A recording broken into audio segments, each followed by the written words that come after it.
Welcome to the Free Cities podcast. My name is Timothy Allen, and this is the official podcast of the Free Cities Foundation.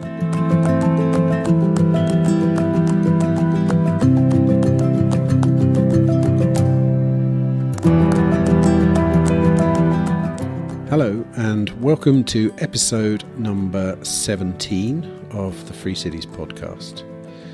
Now, before I tell you about this week's dispatch, I would like to preempt this show with a little warning to those of you who would consider yourselves to be of a non-technically minded nature. Well, this show may not be for you, unfortunately, since it does get rather technical in places, and I'm going to have to ask you to excuse me for indulging myself so much in the conversation. The truth is that when I get into the same room as somebody like today's guest, someone who knows a hell of a lot more than me about something that I'm incredibly eager to know more about, well, I really just can't help myself. So today I'm talking with a gentleman by the name of Max Hillebrand. Max is a well-known privacy and Bitcoin activist. Also lesser known possibly as the CEO of zkSNACKs, which is the company whose flagship product is the privacy-oriented Bitcoin wallet called Wasabi Wallet. Now, Max spoke in depth about privacy and self-sovereignty at last year's Liberty in Our Lifetime conference, and this conversation follows in a similar vein. We begin with a few stories from his time working at a bank, but the conversation quickly moves on to open source software, Bitcoin, and of course, privacy. We discuss many of the practical aspects of privacy technology, including things like GitHub and how it works, methods for anonymizing Bitcoin transactions, blockchain surveillance, and the privacy implications of Bitcoin's Lightning Network.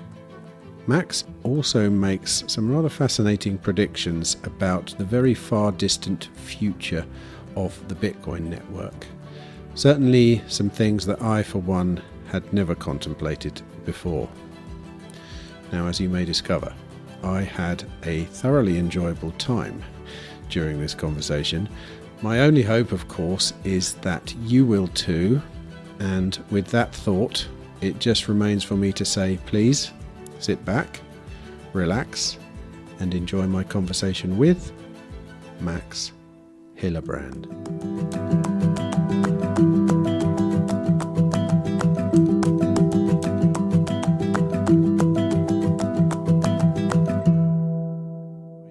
I know what you're good at. I suppose it would be privacy. It would be living in a parallel system to the current system. Would you say that? Is that fair to say? Yeah, definitely. A little bit of economics sprinkled on top, and that's basically. What is your past, just out of interest? How did you arrive at the point that you find yourself at now? Mm-hmm. Were you what did you like? Did you study at uni, or did you do anything of that stuff? So I started working pretty early. I'm a big fan of child labor. Love it. And that gave me kind of an early insight in entrepreneurship and kind of a thrive of trying to understand it more. And economics ultimately being the science of entrepreneurship that interested me at a quite early age. So then I went to different economics schools, like at high school level, etc., and did a bunch of self-research and self-study. And then went to study at a dual university, something like this. So it's like something like an apprenticeship. It's part-time work and part-time study. So 3 months of the year I was working at Deutsche Bank, and the next 3 months I was studying at that university or college. And then back 3 months at Deutsche Bank, etc., and that went for 3 years. That was my bachelor's degree, basically, and that was economics and banking. And did they expect you to go and work for them afterwards? Was that part of the deal? It was a 3-year contract, but not longer than that. Right. So obviously, or some people who were good enough got then a invitation or like an offer to continue working at the place in whichever department they enjoy. And well, some people don't take this up and some people do, etc. But it's definitely a study program that is designed to, kickstart you into the company. And you really, it was awesome because you got to see a lot of different things, from the low-level teller, in the bank branch locally, all the way to investment banking and massive debt structures and startup financing and all of these types of things. It was really informative. I got to see a lot of different departments. But I knew pretty quickly that this wasn't for me. Did you do the full 3 years at Deutsche Bank afterwards then? Yeah. I contemplated it a lot. If I should just move on to going Bitcoin craziness right away. Oh, when was this then? So this Bitcoin existed at this point, did it? So I signed the contract for the 3-year study program, and a couple of weeks later, I really fell down hard the Bitcoin rabbit hole. So it just missed it by a couple of weeks, Yeah, wow. But then it was nice because I fell down the Bitcoin rabbit hole while parallelly working at Deutsche Bank, and that gave me a lot of additional insights into the fiat system. I knew some things before, but just getting the actual experience there was really eye-opening into a lot of ways to really see the money printing in action. And that's what was your job then at Deutsche Bank? I mean, I've never worked anywhere like that, but I know that you can do a number of things, can't you? Yeah. I mean, when I went there, I think Deutsche Bank had 100,000 employees, right? Like insanely huge, Also, the week that I came there, they announced that they're going to fire 30,000 people. So that was a really nice first week to start with. It's like, hi, I'm the new guy. While all of you are getting fired. Load of desks over there. You can choose it, whichever one you want. Yeah. No, but I really got to see everything. Personal banking, investment for private clients, company clients, structured finance, startup finance, debt investment deals, investment banking, mergers and acquisitions. But they were training you up, were they, to try and... Yeah. Is that how it works? It was basically kind of a showcase of everything that the company has to offer. And it was really cool, really. Like there were a bunch of extremely interesting people there and very dedicated, motivated people. It was super interesting, completely different to anything in Bitcoin, of course. But yeah, and it has its own, it's just its own unique story. It has its own advantages and disadvantages. So, what are your big takeaways from that then? That you now know from first-hand experience. I mean, a lot of people in the Bitcoin world learn a lot of things about a lot of things to do with economics and banking, and I think a lot of terminologies thrown around, like the money printer and the this and the that and the, and I know for one that I've tried my hardest to look into it, and it's way more complicated than even if you think Bitcoin's hard, you try looking into the system of banking as it stands at the moment, and it's not only is it hard, it doesn't seem to even make sense. I can get my head around Bitcoin bit slowly, bit by bit, but I mean, is that a fair classification of the banking system that you were in? Well, one of the big realizations was how easy money printing is, and that many people can do it, right? So the base money, the physical cash and the central bank reserves in the fiat system, they're just created by the central banks themselves. However, the M1, right? So the deposit banks, basically the credit that can be issued on top of this money, that is it completely in the hands of just regular banks. Whenever you go to the bank and you request a loan for $100,000, that's like... It was so funny because I did this all the time, like issued loans, worked through them, and then one time I asked the other guy working there, the higher up, so like when we issue those $100,000, like where do they come from? Do we have any internal balance sheet checks? Do we do this accounting like right away? Like, is this real time? Like, where does it come from? And she's like, no. Like you just click there. There's no checks happening in real time. It just adds the numbers, and at the end of the month or quarter, it gets settled. Did you find all this? So you found all this stuff out in? I mean, I've theorized things like this, but did you go work in a bank and then start realizing, hold on a minute, This is what the hell is going on here? Yeah, Did they not teach you that at uni or at college? I must say the vast majority of my economic understanding I got from reading Austrian economics textbooks. Murray Rothbard, Ludwig von Mises, and Hans Hermann Hoppe. Before you were working there. Yeah, definitely. That's why that furthered my interest in the banking system. Right? I was always interested in entrepreneurship and understanding economics, and my family has somewhat of a small history in banking, so that was also something I always grew up with. And then Rothbard taught me the beauty of banking. What it actually means to shift or to matchmake people with different time preferences, so that entrepreneurs who don't have capital right now can start build stuff and be productive. It's credit is incredibly valuable for the economy. And so I understood a lot of that before, but obviously I learned a whole bunch during this. Very little at the actual university economics lectures, because that was just the Keynesian bullcrap that I already knew and knew how to debunk. But I just kept up with, reading the Austrians, and definitely. Did anyone study Austrian economics at uni that you know of?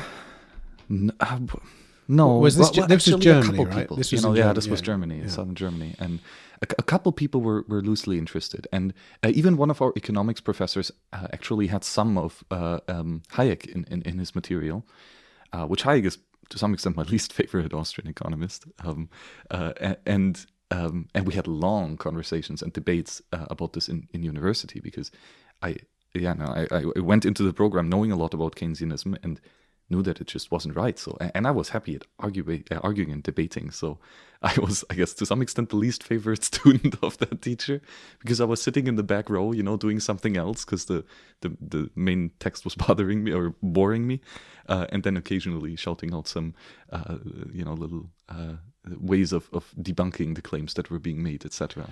In that situation, can you still pass by saying this is all bullshit, as long as you give your reasons? Like, can you still get your degree or whatever you get? Because, if they're teaching you Keynesian economics and you don't believe it, what do? Just say, okay, and just give them what they want and then take your job and go and do it? Well, you need to pass the tests, right? That was basically the main thing. And the thing is, right, this apprenticeship study thing is, you're not in school like at university where you're kind of free to do whatever you want. You're an employee, right? You have a full-time work contract, and you have 8 hours a day. Either that 8 hours a day is at the bank working, or that 8 hours a day is at university studying, like lecturing. So you needed to be there and you needed to deliver some things. But what I also really enjoyed then was was the papers and ultimately the bachelor thesis that I wrote. Which was, first part being about project finance with initial coin offerings. It was like 2017, so it was ICO boom. And I was like, I gotta write a little bit about this. As in what? Just the mechanics of it? Or? The mechanics, yeah. Project finance always interested me. Entrepreneurs wanting to do something and not having the money. There's really cool ways that you can structure this in very creative different ways. And I thought, ICOs is just a public offering with some token, cryptography, etc. to shrine these rights in cyberspace, etc. Was really interesting. At that point, sorry to butt in, did you have a thesis on Bitcoin versus other tokens? Mm-hmm. You did. I clearly defined the base money tokens. So tokens that are not a claim on anything. Right? Just a gold coin. It's just a bunch of atoms. It's not a claim on anything. It's just gold, full stop. So it's a rivalrous commodity. And Bitcoin is the same, right? It's a digital rivalrous commodity, just like gold atoms. But then, of course, you can have claims like, hey, I give you this 1 Bitcoin now, and in a year you give me 1.1 Bitcoin back. Or in a year you give me back the profit that you made by investing this 1 Bitcoin that I'm giving you now, etc. So money is not an investment. It's not it's not an investment. It's not consuming. It's just holding something that you can trade at a future point in time, and that was differentiated in that first paper.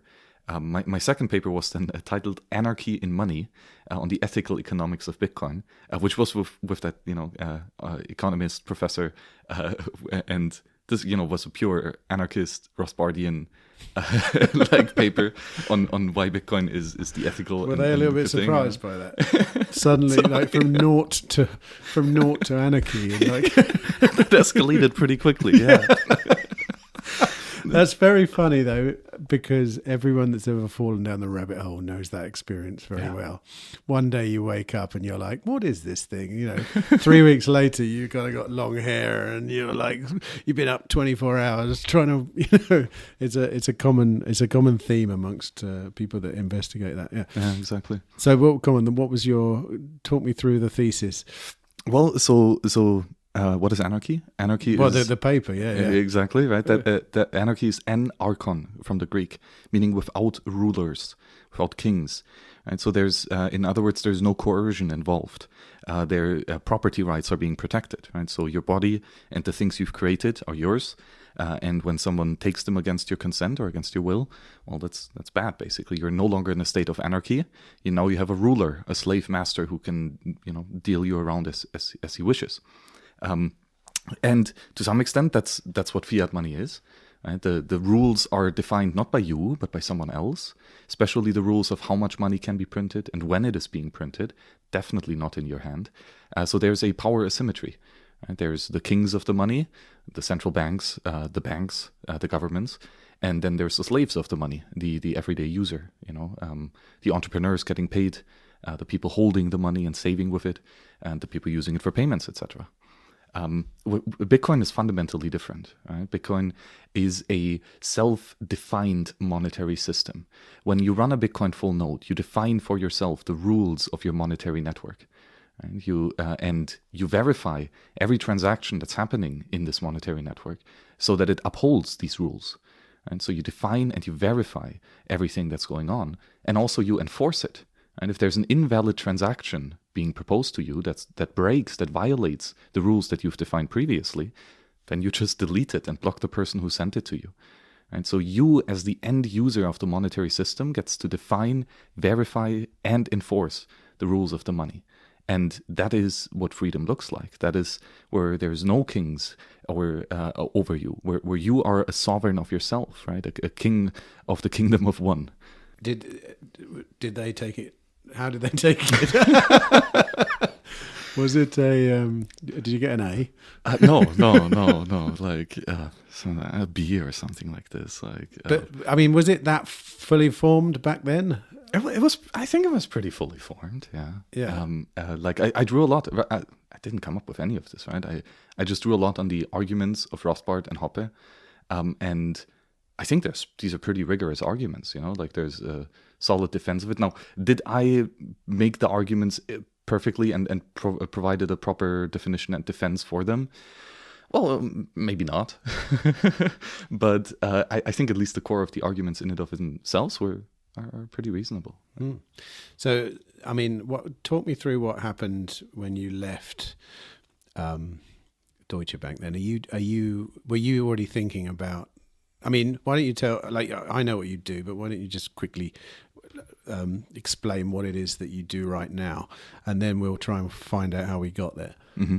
So I have a background in economics, and roughly, a year before I got into Bitcoin, I got into the Linux and free software rabbit hole, and found that extremely fascinating, especially because free software is very much in line with the Austrian economics definition of information and property. Information is not property. It's not a rivalrous, scarce resource. You can copy information and share it with people without losing access to that information. It's fundamentally different to the goods that we have in meat space. This means that, well, words can be copied by anyone and can be changed by anyone and can be spoken, as long as you own your body and you own the computer that does the computation, etc. You get to decide what to say or which software to run exactly, right? And that is the argument for free software. It's your computer, and you get to decide exactly which software you want to run. And therefore, you should see the source code of the software that you run. for the entire operating system, for the entire stack of your computer. The source code of the programs that are running should be available to you, and you have the right and the power to edit them, to change them, and to share them with others. Those are basically the core tenets of free software. So that fascinated me because it was very true to how Austrians categorize information. And well, then I discovered Bitcoin, which is awesome money. That is open source and free, where you can change the rules, right? Of your Bitcoin full node, the source code is open. Change it. If you want to have 50 million Bitcoin on your address, it's like super simple code changes that you could do, and that's extremely powerful, right? So I started using these free software tools and realized that they're pretty bad. they're slow, they're clunky, they're difficult to use, etc. And there's not many good explanations about them, especially Bitcoin tools. So I started to learn more about them and teach people about them. I did a lot of videos educating people through economic principles and software technologies, and that was fantastic because just like you, I got to sit down with people and interview the people who made the tools and ask them questions about the rationale behind features, etc. And that was really taught me a lot. You meet incredible people, you learn a lot about the software tools, you learn a lot about software development and how that actually works, and how difficult and time consuming it is. I had no idea about all of this stuff before. And so I found a couple different free software projects that I really enjoyed using and where I saw problems on how they could be better. And then I tried fixing these problems and actually making the software better. It's another core part of free software. Like, you can improve it actually, and not just maybe someone else will allow the improvements to happen, but no, you just improve it and then it's done, and you have better software. And that was really actionable and really rewarding. So just before you go on, because I don't think a lot of people understand how open source works. The way you just described it there, you fiddle around with some code and then everyone adopts it. How does it actually work? Like, how does an open source project work? Yeah, that's a really good question. Right, so say you have a piece of software, I don't know, calculator app or something on your computer or your phone. If you change any line of code in there, let's say you make it, instead of a light mode, you make it a dark mode, black background for the user interface, etc., whatever. As soon as you change that code and as soon as you run that code on your computer, it's done. Right? Like, you didn't have to ask the calculator company for permission or for how to change it. You just change the code on your computer that you were running. And that's it, So there's an instant reward, an instant feedback. Does your code work or does it not? That's very instant, very real accomplishment, basically, that you have. Now, just like you have the power to choose which software you run on your computer, so has everyone else. And that means that if you want your code, the code that you wrote or the changes that you made, if you want other people to run this code, you have to convince them. And you convince them, first of all, by telling them about this code. So you have to publish it somewhere that people can go and download the code that you've just written. And then, convince them to install it. You can't brute force it to install them. That would be malware or some, phishing site that installs software that you actually don't want. As soon as people see a perceived marginal benefit in using your software compared to any other alternative, right? So your software solves a problem for them that nothing else solves as good as you do, or your software does, and then they will choose to download and run it. And then, of course, if different software projects, so to say, different applications, build up a user base, a reputation, a contributor base, and so then all of a sudden it's a team of people working on software that a large number of users are using, and this makes it, of course, much more complicated. Now you're no longer alone, a single developer changing code by yourself. You have other people whom you might have to convince that there is actually a problem here that you're trying to address, that your solution is solving that problem, and that there's no other obvious solution that would address the problem even better. So that's, collaboration and lots of communication. And people might disagree with what you're proposing. It might not be an actual problem, Maybe actually it works exactly as it's intended to work, and you're breaking the software now. That happens frequently too. And so this review process is very important to convince other people who are actively contributing to the software project, that the changes that you propose are good or excellent. And that's, of course, difficult, as any human relationship is. Then you have, if you convince the people who are maintaining or managing that software project, then your changes will be included into this software project and included in the release that is shipped under that reputable brand of the software that has an established user base, etc. So if you succeed in merging your code changes to a software project that already is existing, and then they ship it out, your code is going to be used very fast by a lot of people. And that's what the platform GitHub is, right? Yes. Are there any other platforms? Well, explain what GitHub is first. Yeah, for that I think we first have to explain what Git is. Git is the original blockchain. It's like a protocol from 2001 or something. Didn't know that. It's literally a chain of blocks. Just like in Bitcoin, right? You have basically in Bitcoin you have transactions that are happening, so who is paying whom, and you batch these transactions together into a block, so that one block has 1,000 transactions, and this is how we have a chronological chain of which transaction came before the other, etc. Git is kind of the same thing, but for tracking the changes of a file. So let's say you have a text file, it starts with nothing, and you write the first 10 lines of text, and now you can make a block, so to say, a commit, which batches together all of these changes to the file that you made, and puts a hash on it, actually similar to how Bitcoin hashes blocks. The same happens in Git. And now you have the first version, so to say, of this file. And later you could add 2 additional lines and remove one of the lines that you wrote in the past. And you can put these 3 changes again together in a batched commitment or commit to, and now you see the difference, So you started in the first commit with 10 lines added. The second commit is 2 lines added, 1 line subtracted. Is it the same? Is it the same concept that if you want to, can you retrospectively fork a Git? Mm-hmm. Like, you know what I mean? Because I'll tell you why this is relevant to me, because in my business, when you, say in photography on Photoshop, when you deal with a file, there's only so far back in the history that you can go without undoing everything you did. Mm-hmm. You can't go back to like a previous point in the history of you doing something to this photograph. Yeah.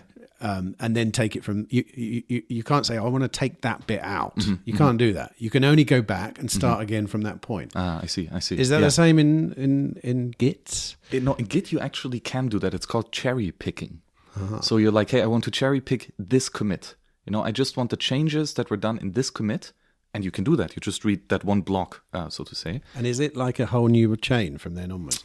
Do you know what I mean? Like a bit like it's how I visualize the Bitcoin chain. Is like a fork causes another chain which runs parallel to it. So if you were to take a commit from there and yes, so in GitHub you do have this, that every commit message links to the previous. Right? So just in Bitcoin, every Bitcoin block has the transaction, the Bitcoin block hash of the previous block included. So there's like a chain of reference, and if you would change the content of one of the early blocks, all of the later blocks would become invalid. Right? So it's tamper evident. If you change one piece of information in the past, then the later part of the timeline, so to say, is no longer valid. And in Git is the same thing, right? It's a hash chain of blocks. And that. What does Git stand for, by the way? To be honest, I have no idea. I don't know. The 3-letter program titles are very frequent, actually. So Git and GitHub, then exactly. So GitHub is a social media network that where multiple people that use Git can talk to each other to share their Git commit messages and to synchronize their work. Basically. So the original Git was designed for emails. So these commit messages, these bundles or blocks of file changes were sent via emails back and forth. and you could keep up to date with everyone, right? So if you're working with 3 people on the same file, someone makes changes and they can push those changes to you via email, for example, and then you can see what they changed and add it to your Git chain. But maybe there might be some conflicts, right? Maybe you just edited the same file or the same lines in the same file, and you didn't yet tell the other person about it, right? So 2 people work at the same time on that piece of code. But with Git, you can resolve those conflicts quite elegantly. And this could be done via email. But GitHub is, let's say, a social media network where you create an account, you can set your profile picture, etc. And you can send your Git history to the server, right? So to the social media site server, you can, instead of emailing your friends all of these Git changes, you just send them to that server, and your friends can create an account there and download the Git chain that you've created, etc. And there's a comment section and all of the other fancy things that such a site should have. And it's also where users go to download the latest version of an open source bit of software, right? Exactly. And you could run this GitHub site yourself, like the Git server. First of all, is super easy to run yourself. You could run it on any laptop, basically, and pull data from one laptop to the other this way, as, for example, is possible. Or you can run your own web server that runs this quote-unquote social media site with a graphical user interface in the browser, where you see all the folders that you have, all the data that you have, etc. So where you send your Git chain of blocks is totally up to you. Again, can be emails, can be GitHub, can be GitLab, which is one of those self-hosted alternatives. And yeah. So, I mean, I've heard people comment that GitHub's a dangerous centralized source of all, open source software. Mm-hmm. Is that true, or is that? Yeah, to some extent. I mean, Git is thankfully very decentralized. Right? It's like every Bitcoin full node has the entire blockchain, so to say. Every Git developer has the entire history of the code base. And so if you download a Git repository, you see everything that changed from the very first file that was created, and who made the changes and when they were made, etc. And everyone working on this code has a copy of that. So even if GitHub shuts down, closes your account, deletes all the data, gets hacked, whatever, every developer still has everything that's in this Git tree, so to say, or Git chain, which means that the code, information longs to be free, and it's very censorship resistant that way. The big problem of GitHub, however, is that it does more than just Git. Right? It's the social media network on top of Git, so to say. So your username, your avatar picture, all the comments that you left in the social media network, all the friends that you follow, all the repositories that you've started, etc. All of this very valuable metadata that is hosted exclusively on GitHub servers. You can make backups of that, so that in case they run away, you at least have access to that data. But that is definitely a big problem, and we've seen that frequently. GitHub, which is, by the way, owned by Microsoft, has frequently censored developers from using their website, their social media site, so to say. Most notably were, for example, some Iranian developers. Because Iran was on the sanction list, all of a sudden Iranian developers, even living outside of Iran, just got kicked out. And that's definitely a big problem. Thankfully, there's lots of alternatives. But GitHub is useful because, again, it's the social media network of millions of developers. So everyone is on there. Everyone can follow each other's work. It's great to discover new projects. It's great to kind of get reputation of people. You see their proof of work of what have they done in the past, etc. It's an extremely useful platform for developers. And that's why many people use it. And then, it becomes a single point of failure. I've got a really stupid question here that's just occurred to me. And I should definitely know the answer to this. But is Bitcoin's source code on GitHub? Yes, it is. Is that where it started? Is that where it started? That's a really good question. I think GitHub is younger than Bitcoin. I might be completely wrong on this, but I think GitHub 2011 or something like this. So the original Bitcoin source code was, as far as I remember, well, first of all, sent via email. Satoshi sent some code or binary packages, at least, to Halfini via email, if I remember that correctly. And then the source code got originally published at SourceForge. SourceForge is another website, kind of old and outdated by now. But this is, I don't know if it's still being used, to be honest. But there, people could download the source code of software projects. But if you're someone that, if you're working on the Bitcoin source code, where do you do that? Yeah. How do you do it? And here, so there's the Bitcoin Core software project, which has many hundreds of contributors. And they do meet on, so the Git history is stored on GitHub, as well as a lot of the metadata, right? So new issues that need to be worked on, etc., are kept there, or comments from other people, etc., or even proposed changes to the source code of Bitcoin are stored there, and the comments and review of that, especially the review, is incredibly valuable metadata that GitHub keeps, and so that unfortunately is with GitHub. There are other ways or other places where people communicate about working on the Bitcoin source code. There are IRC channels, the chat forum from ages ago, and a mailing list that's extremely active, and some other places. But GitHub is definitely a big part of the Bitcoin Core development process. However, there is ongoing backups for all of the metadata going on. Right? So, in the case GitHub would kick out the Bitcoin Core software project from their platform, nothing critical would blow up, but a lot of disruptions and inefficiencies would be caused. You need to move all the contributors to somewhere else.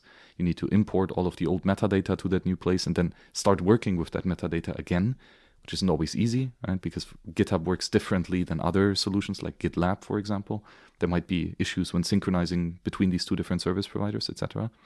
And there would definitely be confusion and frustration, but ultimately Bitcoin would not be deleted just because it's removed from GitHub.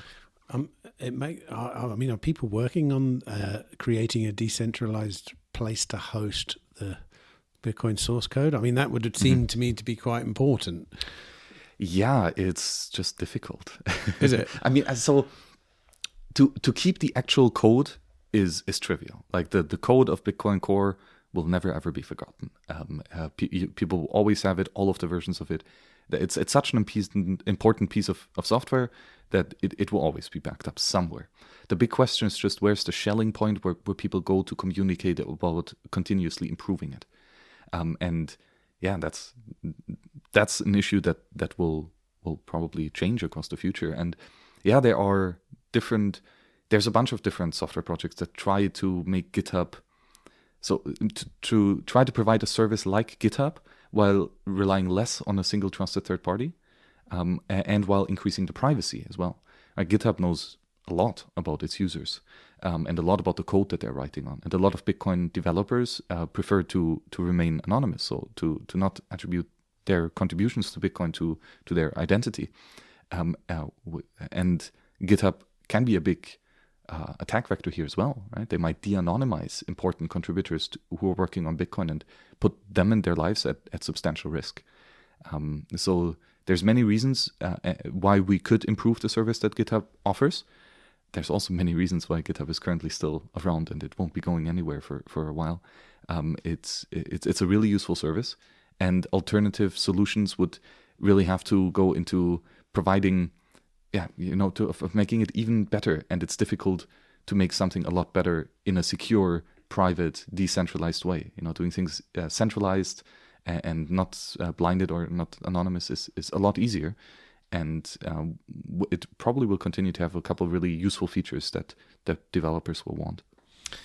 It's good that you're talking about privacy, because that's, I think, at the core of who you are and what you do. Is that fair to say?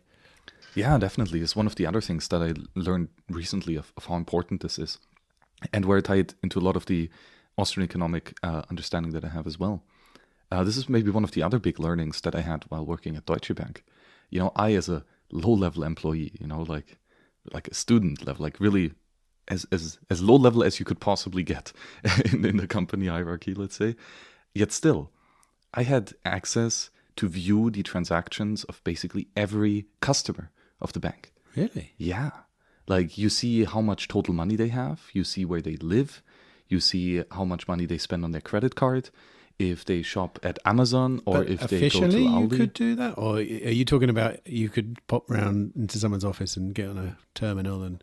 So my user account to the company infrastructure had read access to all of this data. Not for every customer. There are certain high net worth individuals or politically exposed people that I could legitimately, yeah, if you wanted to. If I wanted to, I had the power. I was told to not use that power unless it is relevant. So to not look up, how much money is my neighbor earning or something. Like, if he's not my customer, I shouldn't be looking into it. And probably there were some checks in the back end, to make sure that employees are not snooping around. But I had the power to, I had the access rights to it. Like, me as a low-level employee, and that's so weird. That's so weird. So that triggered in you a mission, let's say, to sort of like work on that kind of stuff. Is that fair to say? Yeah, exactly. So I realized the utter lack of financial privacy at the banking system, and I realized the utter importance of having privacy on the economic and psychological front. So privacy is the ability to selectively reveal yourself to the world. Right? That you can choose what you say and whom you say it to. Right? And that choice is being taken away by lots of people. Right? Like, when you have your bank account, there's no real choice of, hey, do you want every employee in that bank to know exactly where you're spending your money? There's incredible amounts of sensitive information that is just being revealed to people by default. And oftentimes users don't even know about it. Right? They don't have quote-unquote informed consent to sharing this information. They just want to receive and send payments. That's all they want. That's the actual problem that they have. And the solution that is being provided, it gives them that. You can receive and send payments with a bank, but it's only possible if you go completely transparent. If you tell them who you are, where you live, how much money you make, who pays you, whom do you pay, how much money do you save, etc. All of this information has to be provided in order to use that service. And that means that your range of privacy, the extent or the range of options that you can choose from of how you would engage in this world is extremely limited. There is no option for you to receive money without telling it to all the employees of the bank, for example. Okay? What the most common pushback against the idea of any kind of privacy, really, but certainly financial privacy, is but like, the only way we can find out who the bad guys are is by monitoring what's going on. So why is that wrong? Why is that bad? Why is it, there is a benefit to monitoring, for example. Mm-hmm. Like, take you work on privacy in Bitcoin transactions, for example. Now, if Bitcoin transactions are private, then presumably people that want to hide nefarious transactions are going to flood in. Is there any truth in this at all? What's the answer to that common rebuttal of privacy? Well, it's all about the freedom of choice, and with that there's the ability to choose, right? So it's just a reality of life, of this world, that you have a choice of how to act and how to reveal yourself to the world. And it's not just you that has the choice, it's everyone. And this includes the choice of doing bad things, of stealing from your neighbor, or of spying on people. These are things that you have the ability and the mental capacity to choose to do. And this includes for everyone. So we cannot eradicate all a crime from ever occurring, because it's part of the human condition. Right? You choose every moment if you want to steal or if you don't. Basically, you always have the ability to do so. So while there is the opportunity or the capacity of bad things happening, and now the big question is, what do we do about that? Right? And one proposed solution is let's spy on everyone. Let's get all the important information about everyone. What are they thinking? What are they doing? What are they planning to do? And if they plan or to do something bad, or if they are doing something bad, then we need to, intervene and stop them from doing that. And well, that's all right. But, again, individuals, including the people whom you're trying to surveil right now, have the ability to choose how to reveal themselves to you and to others. Right? So criminals won't just follow your lead in terms of, okay, sure, let's be transparent now. Let's tell everyone about these transactions. If criminals don't want you to learn about certain things that are happening, they will find ways of doing that. But you'd say law-abiding citizens will not, right? They will, if the law requires it, will be transparent. Will use bank accounts that require to know the full identity and location, etc. And meaning then we decrease the range of options for everyone. We decrease the ability to choose for everyone, including the honest people who are not stealing from anyone. However, the bad guys who are not following the rules, by definition, they still remain the ability to not be transparent. Even though, yes, they will break your rules by hiding somehow or something, but still they have the ability to. So ultimately, that surveillance mechanism doesn't stop them. It cannot stop them. And crime will continue to happen, yet honest people and peaceful people are being surveilled and restricted in their free choices substantially.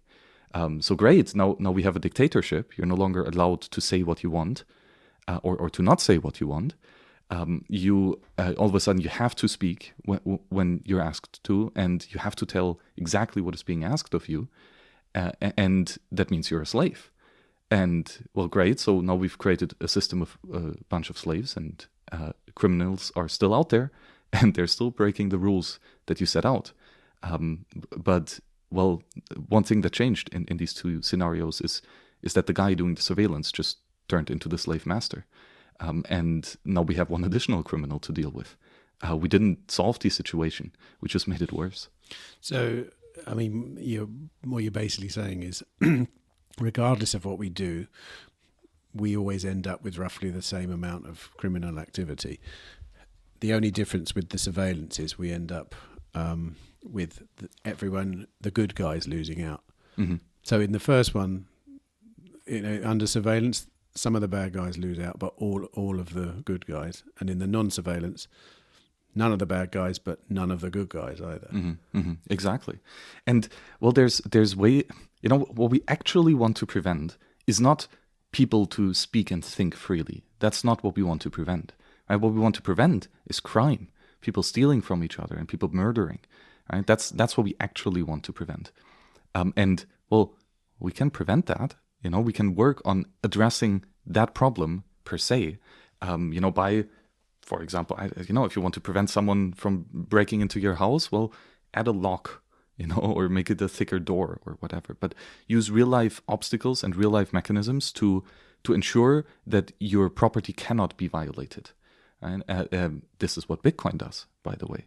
Bitcoin is a way to create a monetary system that's just so substantially more difficult to steal from than anything we've seen in the past. To steal physical gold coins, it's actually pretty easy. You walk into someone's place and you hit him on the head and you take the gold coin and there's little you can do about it. But with Bitcoin, all of a sudden you can have multi-signature smart contracts with time locks and God knows how many edge conditions that define the exact property rights or the rules of how this Bitcoin can be spent, and nobody can break those rules. It's just not possible. Bitcoin does not allow for it. So Bitcoin is a great tool to protect the definition of who can spend the coin to be unchangeable, literally unchangeable. And well, that means that theft, which we tried to avoid in the first place, is now impossible, or at least a lot more costly. And these are just basically the cypherpunk ideal, right? To use modern day technologies to define and establish the property rights of individuals in cyberspace, and to make sure that the theft and surveillance is not possible anymore, literally not possible. And I think that's a pretty straightforward and good solution. And it doesn't harm the privacy or the property of anyone else. Okay, so here's my question that I've just it's just occurred to me another thing. It's often said criminals don't use Bitcoin because they'd be stupid to, because everything's public, and it's very forensics of the Bitcoin blockchain are pretty easy because it's there and everyone can see it, everyone can access it. So if you add privacy tools to Bitcoin, does that whole argument dissipate? It's a very nuanced argument because Bitcoin provides a great range of privacy, and it always has, basically since the beginning. You can use Bitcoin in a very private way where very little information gets revealed about yourself to the outside world. Like, for example, by default, coins in Bitcoin, are not tied to your identity. It's just a public key. It's not your name and address, that's on the blockchain. You can generate a fresh address every time, and they just look indistinguishably random. So each new coin that's been created could be belonging to anyone, basically, to some extent, right? Then there's a lot of nuances in how do you find out how much money you have, right? So if you should do that by running your own full node. So by verifying every transaction that ever happened in the history of Bitcoin, and then seeing which of those belong to you. It's a very hard computationally task. It takes a couple days to do that from scratch, but you can do it just by yourself. The other alternative, basically, is to give someone else the addresses that you're interested in. Like, hey, what is the total balance of all of these 10 addresses on the blockchain? Give me all the transaction history that's related to these. And someone else can do that, right? That's basically what a block explorer website does. Someone else did all the verification of the Bitcoin transactions and now is telling you how much money is on a certain address. Of course, the big downside, then, you have to give that other person the address. And he knows that these 10 addresses probably belong to the same person, etc. Can you, in really simple lay terms, explain how privacy tools work on the blockchain? Like we have a chain of transactions which are visible to anyone. Anyone can explore this chain and see every single transaction. So if I buy something at Amazon tomorrow and I pay with Bitcoin on the base chain, you can automatically associate that transaction with a particular address from where the Bitcoins came. And then from that transaction, I can now see everything that's going to happen in the future and everything that's going to happen in the past. And that's why people say Bitcoin's terrible for criminals. Because as soon as they get associated with a particular address, then anything that comes from that address in the future, we know they have a hand in it. And everything from the past, we can use forensics to see historically. So how does, for example, I know for a fact that you have software that anonymizes the Bitcoin, a chain of Bitcoin transactions. Is that a way? That's a good way to describe it, isn't it? Yeah, exactly. So I'm working on Wasabi Wallet. It's a software wallet that allows you to generate private keys, right? To find out how much money you have on these addresses in a private way, by the way, and then to receive and send money privately, with the kicker being coinjoin transactions. So in the difference between a regular transaction and a coinjoin transaction is quite simple actually. A regular transaction you do by yourself. Right? So you're saying, hey, I received these 3 different coins in the past, and I'm spending them now on the input side of a transaction. And I want to pay a merchant for pizza. So the merchant gave me this address, and he wants 1 Bitcoin. So I'm writing that there, right? And then I get my change output back, right? So there's 3 inputs, let's say, and 2 outputs in this transaction. And all of these inputs belong to the same person. Right? And when you look at any transaction on the Bitcoin blockchain, and you assume that all of the inputs in the transaction belong to the same person, in most cases you would be correct. Because most cases of Bitcoin transaction is just one person sending that payment. Right? But then again, now you know that these 3 coins belong to the same person. You didn't know that before, because each of these 3 coins have a unique randomly looking address that are not tied to each other. They get tied to each other at the point when you're spending them together. Right?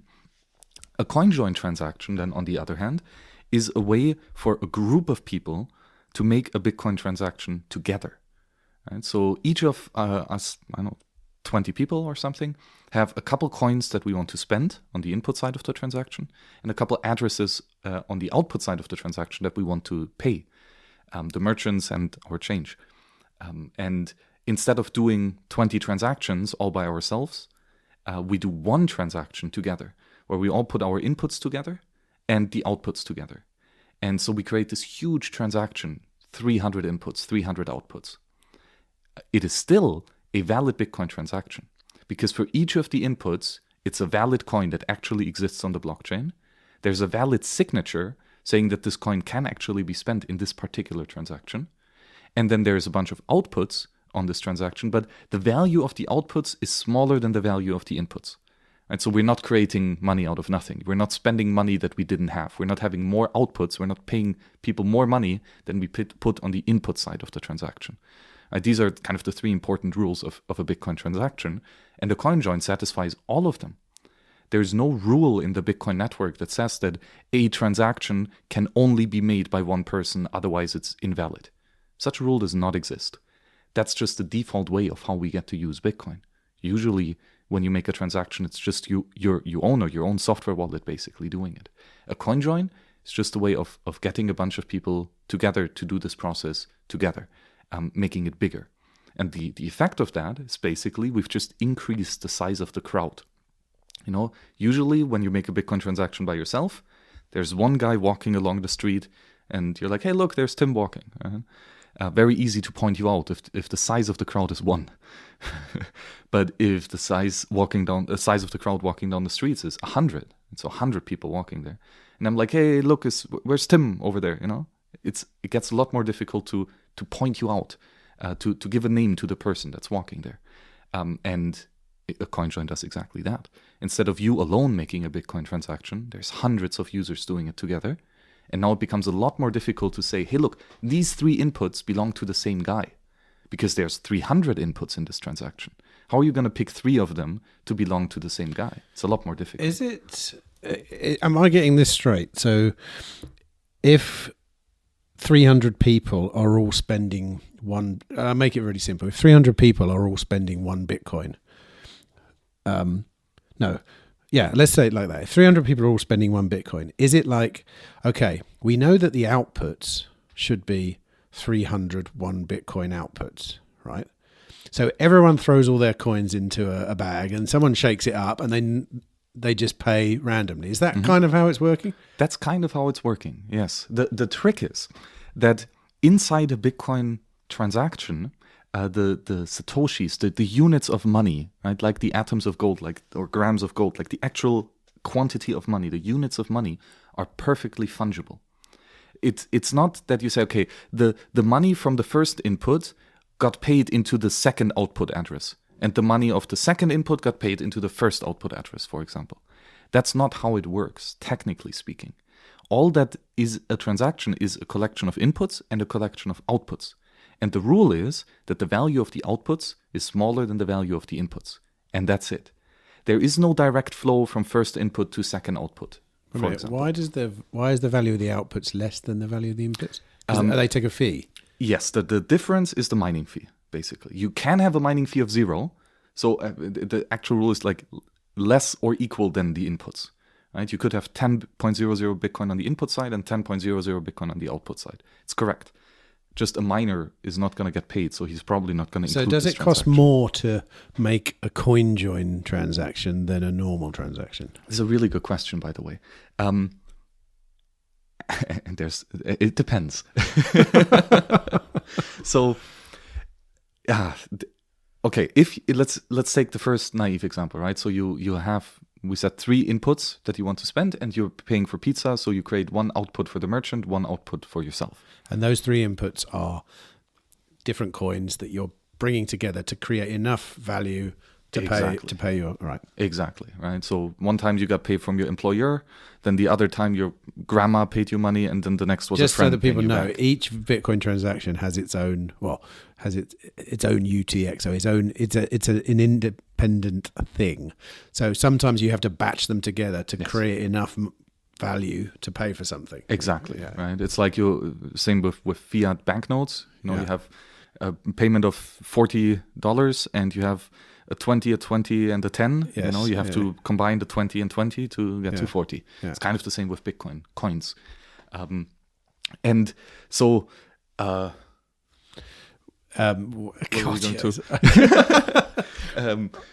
So no, I've just got squiggles on my page. about the size of like, is it more expensive to do a coin join, basically?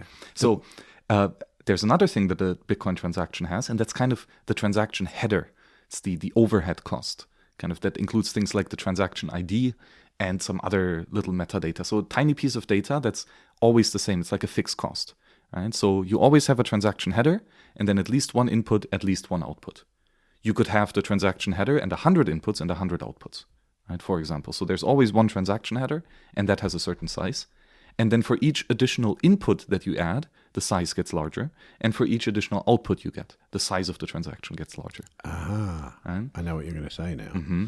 And that's what, I get it now. It's more expensive the more inputs there are. It is more totally expensive, right? Because if you have, of course, 100 inputs, 100 outputs, that's way more data size and therefore way more money or cost than if you have one input, one output, obviously, right? But there's a nuance here, right?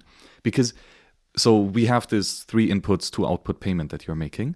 And let's say there's hundreds of other people that are doing this as well, right? So each of you guys can make their own unique transaction. So we end up with 100 different transactions. You're each spending 1 or 3 inputs and creating 1 or 2 or 3 outputs, whatever. Plus, each of these transactions has the transaction header. So the small fixed cost that each transaction carries. Now, that's the way that's how much block space we're using if we do it all by ourselves. If we do it in a coin join all together, each still is spending their 3 inputs, let's say, and creating their 2 outputs. So the numbers of inputs and outputs don't change, but we only have 1 transaction. So there's only 1 transaction header instead of 100 transaction headers. So instead of each of you or each of the people making a payment having to pay for their own transaction header, when we make a transaction together, you kind of split that cost of a single transaction header among 100 people. And then that's why it's in fact the most efficient way to make payments is to batch them all together. Instead of making hundreds of individual transactions for each one payment, and you make one transaction with 100 payments, it's a lot cheaper. And it's cheaper if you do that as a single person, then this is known as transaction batching. Right, so let's say you have 10 employees and you want to pay them on salary day. You could make 10 different transactions with 10 payments to each of them. Right? But then again, you have your transaction header, etc. And alternatively, you could by yourself, let's say only 1 input that you control and 10 outputs to each of the employees, for example. You could do that. And that's a lot cheaper than making 10 individual transactions. So the cost of a coin join, blockchain speaking wise, is actually extremely efficient. And it's even as efficient as, like, just when you make it very naively, adding the inputs and outputs together, just as you would have done them in individual payments. However, the efficiency of a coin join gets even more noticeable when you don't just want to make a payment, but when you want to make a private payment. That all of a sudden costs you a lot more block space. Right? Maybe let's say you a naive example again, right? You received a coin from an exchange. Let's say you withdrew from Kraken, and now you don't want Kraken to know, or the exchange to know, where you're spending that money next, or when you're spending it, or how long you're holding on to it. So one thing that you could do all by yourself is spend the coin that you just received from Kraken and create on the input side of a new transaction and create on the output side of this transaction 2 outputs. Both of them go to you, actually. You're not sending the money to someone else. You're just destroying that 1 coin that Kraken gave you and creating 2 new coins. Now, Kraken, when they look at that transaction, they know that the input belongs to you for sure, right? Because that was the address you gave them when you requested the withdrawal. But then there's 2 outputs. And they don't know if this is a payment that you just made, if you paid 2 people, right? Or if you didn't pay anyone, for example. And you can repeat this multiple times, right? So you keep spending the coin that you just sent to yourself and you just shuffle left pocket, right pocket. You don't send the money to someone else. You just make a bunch of transactions that look like you were doing it, basically. Which creates plausible deniability. Yes. Is that right? Right. Yes. So let's say there's 10 transactions that you make, and now Kraken thinks, okay, so this coin might belong to 10 different people, like one of 10 different possible people, for example, because there were 10 transactions, maybe it changed hands, right? So basically you have an anonymity set size of 10. The size of your crowd is 10. There were 10 points where the money could have changed hands, right? And maybe it's not, so maybe it still belongs to you, right? That would be the one correct interpretation of these multiple transactions on the blockchain. But again, you just made 10 transactions, right? And meaning you had to, spend for 10 times the inputs and 10 times the outputs and 10 times the transaction header. All of a sudden, that's quite expensive. You've created tens or hundreds of coins, etc. It's a lot of size. But wait a minute, what's that got to do with CoinJoin? Now I'm getting confused. Yeah. So this. If you want to make a private payment, meaning you've received from Kraken, you don't want Kraken to know how much money you sent to whom, etc. You could create a lot of fake-looking payments yourself. Right? This is nothing to do by with yourself, nothing to do with CoinJoin, right? But that's super expensive. You have to pay for tens of inputs, tens of outputs, etc. Yeah, it's worth mentioning. I don't know whether everyone understands this, but the fee you pay to send a Bitcoin transaction is dependent upon how much data there is in the file. Yes. So 10 transactions basically batch up the amount of data, and you pay more for your mining fee. Yeah? Exactly. Yes. The more data, block space data that we consume, literally ones and zeros, bits and bytes, text. The more text we write, the more expensive it gets. And so with a CoinJoin, what you can do instead of making 10 transactions by yourself, you make one transaction, but with hundreds of others of people. Right? So you take the coin from Kraken that you've just received and you put it on the input side of the CoinJoin. But there's hundreds of other inputs here. And on the output side, you can directly put the payment that you want to make, to buy the pizza, and you don't want Kraken to know that this is the pizza that I'm actually buying. Now you can create the output of the pizza merchant directly there, together with hundreds of other outputs, plus your change output. The 10 Bitcoin minus 1 Bitcoin for pizza is 9 Bitcoin change for you, let's say. And Kraken looks at the blockchain and they're like, hey, look, Tim just spent the money that we sent to him, but he spent it in a transaction not by himself, but with hundreds of other inputs and outputs. So we're not exactly sure, does Tim own all of these inputs? Is he super rich? Or if there's hundreds of people together and this is the only coin he has? Does he have one other coin on the input side? Maybe 5 other inputs, And on the output side, which of these hundreds of outputs actually belongs to him? Or to the merchant that he sent it to, and how much money did he send here? Right? So Kraken all of a sudden has a lot of uncertainty about what just happened in this transaction. Right? They don't know how much money you own in this transaction because they don't know if you have other inputs. They don't know how much money you kept in this transaction. Did you keep all of the outputs to yourself that you had, or did you make a payment to the pizza merchant? All of these things are uncertain. But now let's compare the block space. You just paid for one input and 2 outputs and like 1/100th of a transaction header. Instead of, when you do it by yourself, 10 inputs, 20 outputs, and 10 times the transaction header. Right? That the size is substantially larger when you want to make a private payment by yourself. And so what a CoinJoin does is to decrease the amount of block space, the amount of cost that the individual user has to make private payments. It's a way to spend your Bitcoin privately a lot cheaper than you otherwise would have. And that's why CoinJoin is extremely efficient. And that's why I think CoinJoin has a serious chance of being the default way of using Bitcoin. It's incredibly cheap and it provides a substantial amount of privacy. And if people care about their privacy and prefer to have that option to make payments that are not attributed to them, which I think many people would prefer that, then I think many people will use it. And it's true, isn't it, that the wallet that you make does it automatically? Is that right? Yeah, exactly. So the entire problem that our project is trying to address, and that was, by the way, formulated in 2015, just after Christmas, by our founder, Adam Fix, or Nopara73, that using Bitcoin anonymously is difficult and expensive and slow. And that's a big problem because, it's a big problem. And so what we try is to make it easier to use Bitcoin privately, to make it cheaper, and also to make it faster.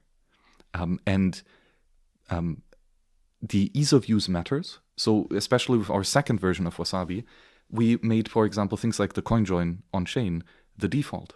It just happens in the background, and you just don't have to worry about it, basically. There's no need to click a button.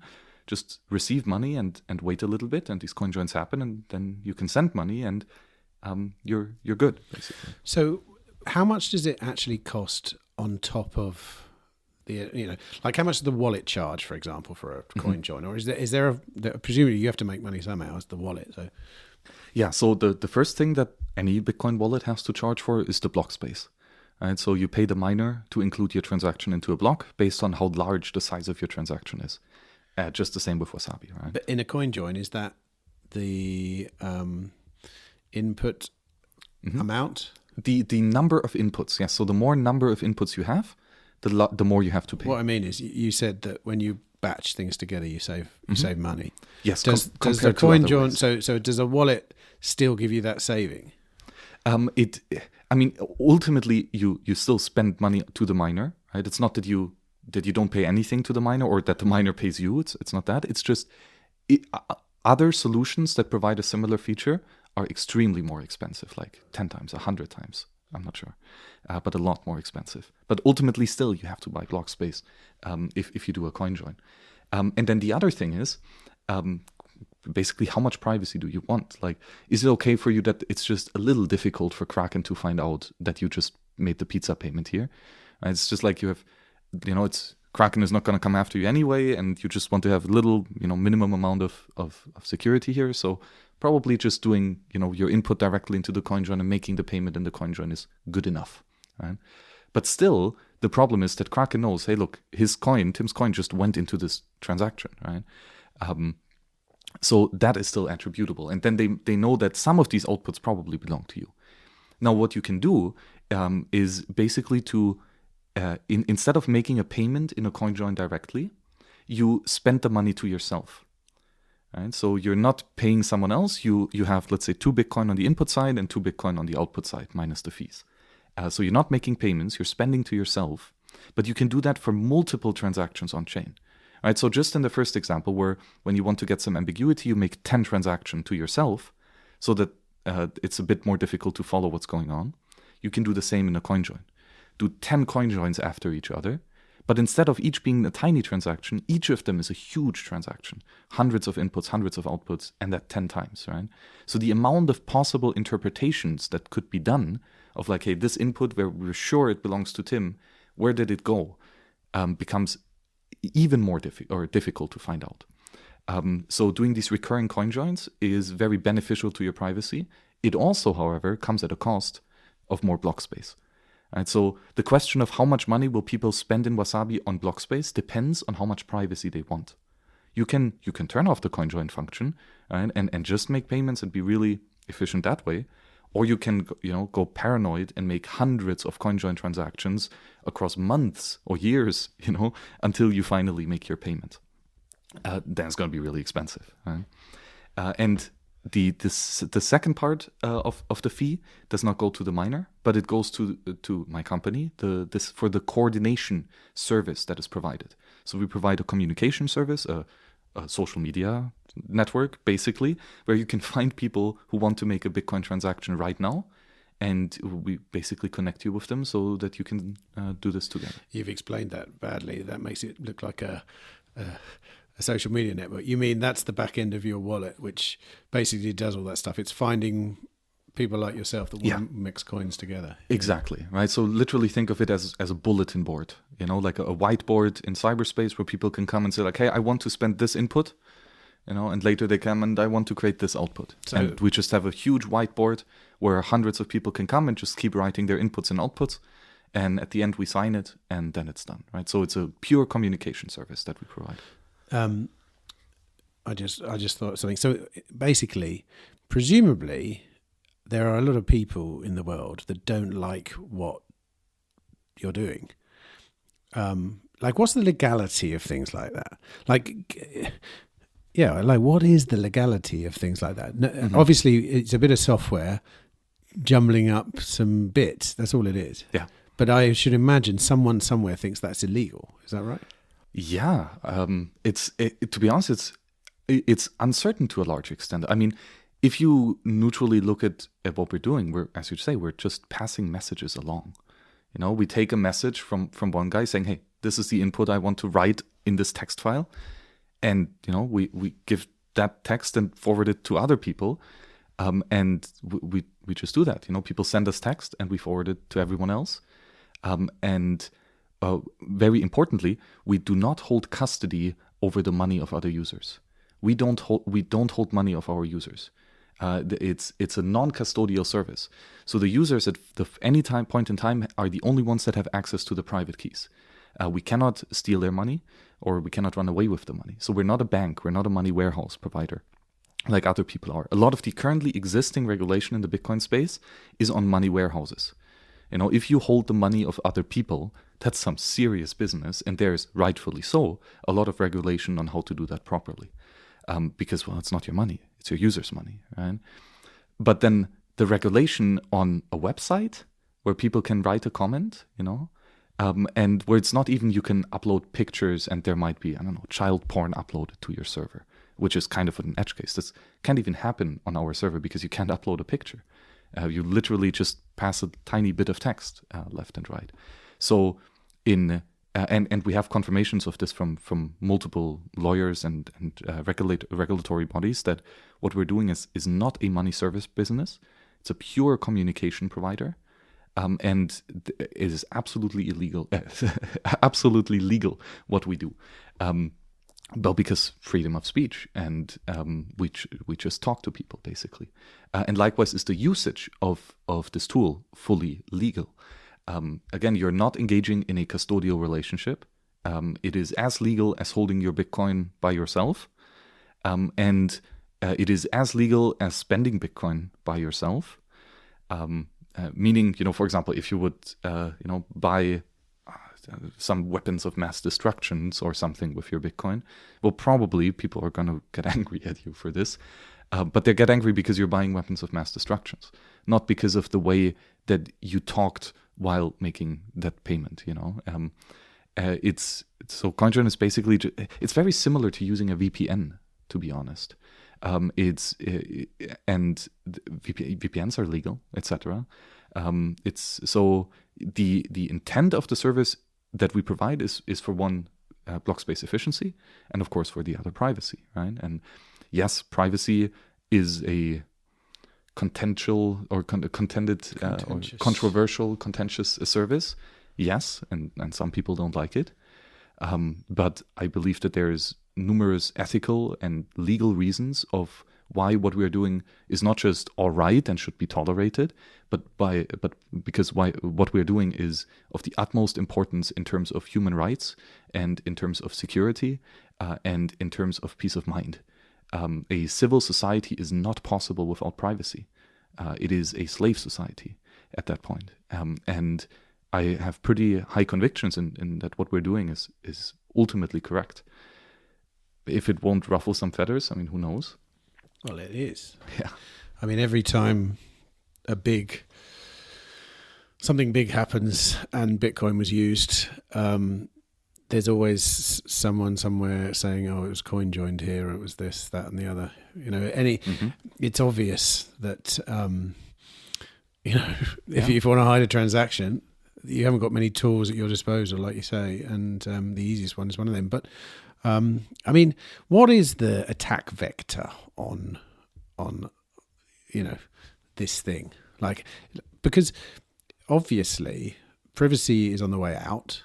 It's a trend, as in the state doesn't like privacy, the powers that be don't like privacy, and it's really ramped up in the last 10 years.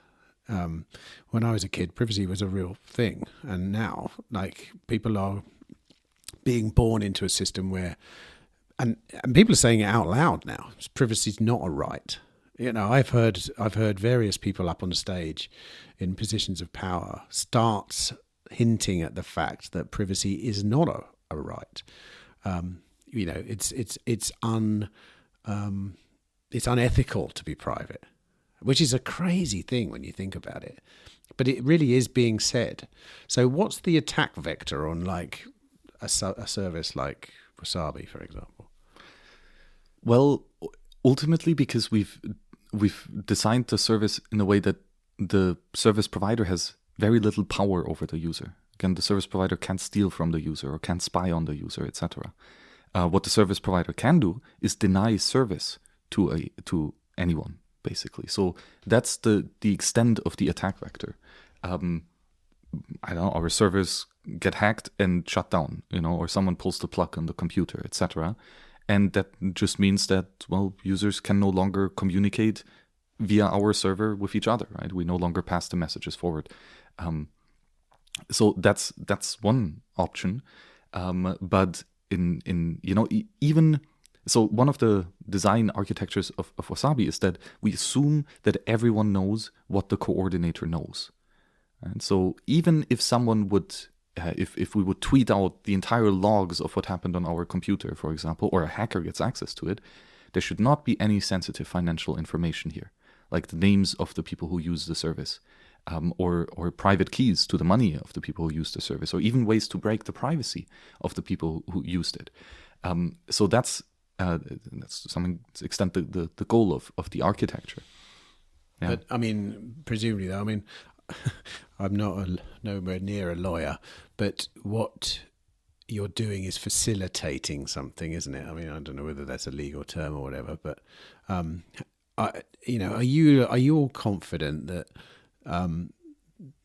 that you can't be indicted or whatever the word is in bad things that get bought or spent or transacted? I don't know how any of this works. I'm just trying to think it through. It seems pretty obvious that if someone, I don't know, it's very easy to implement a wallet in this situation. Someone stole some money. They used your wallet to anonymize the money, and now we don't know where it is. Mm-hmm. It's your fault. Mm-hmm. It's an obvious argument, isn't it? Even though, it's not. In a way, the guy shouldn't have stolen the money. It's as simple as that. Yeah. Is that the legality of it as well? Yeah, I think it's very similar to, hey, the guy, coordinated with someone on WhatsApp or something to steal your money. Right? Or he was driving a car by, Volkswagen as he got to the place where he stole the money, etc. He was wearing shoes from Nike as he was stealing the money and running away with it. Right? So there's a huge difference in providing a service that happens to be used by criminals versus providing a service that actively steals from people. Right, I see my own bias there. My own bias had me thinking straight away, well, it's a criminal service. Yeah. That's interesting, isn't it? Yeah.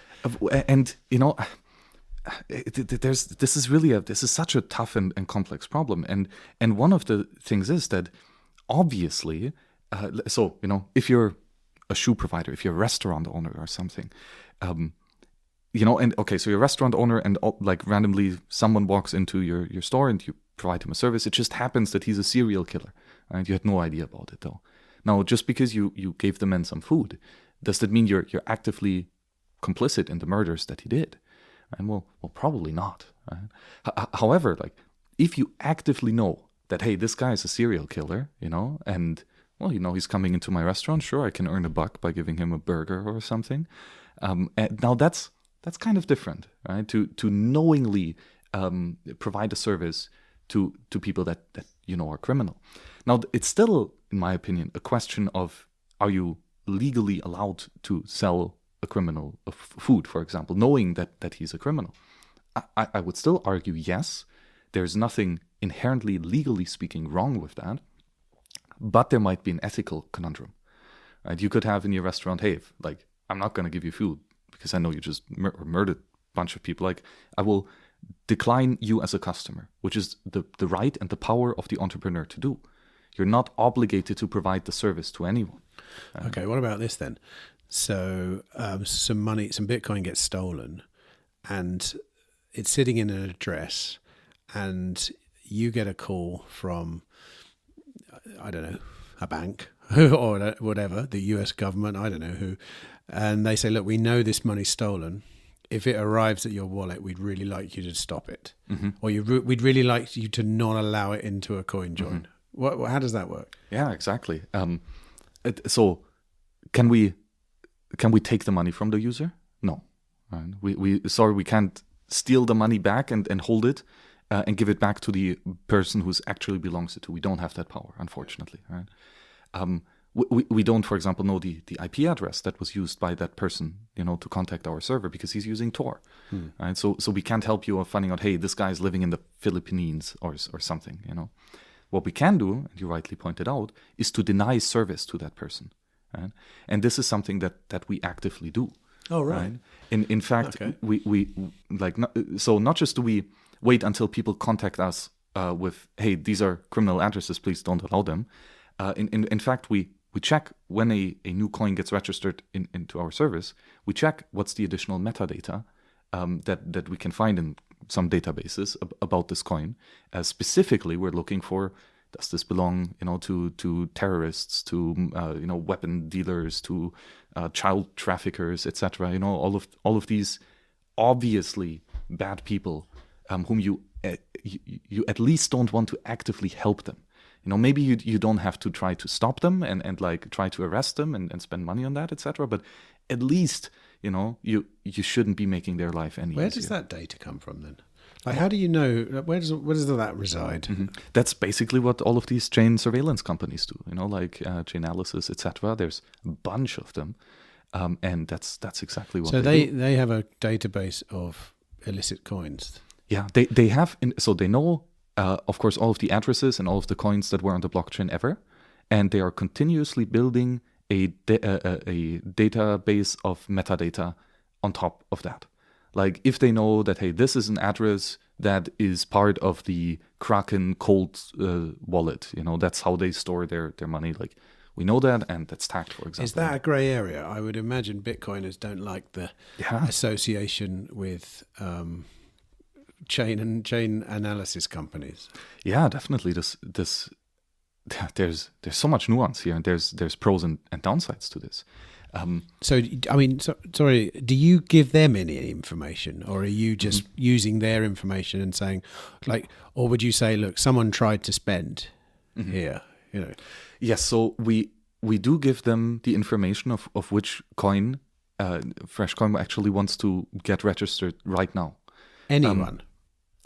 We give that basically to the service provider via an API request.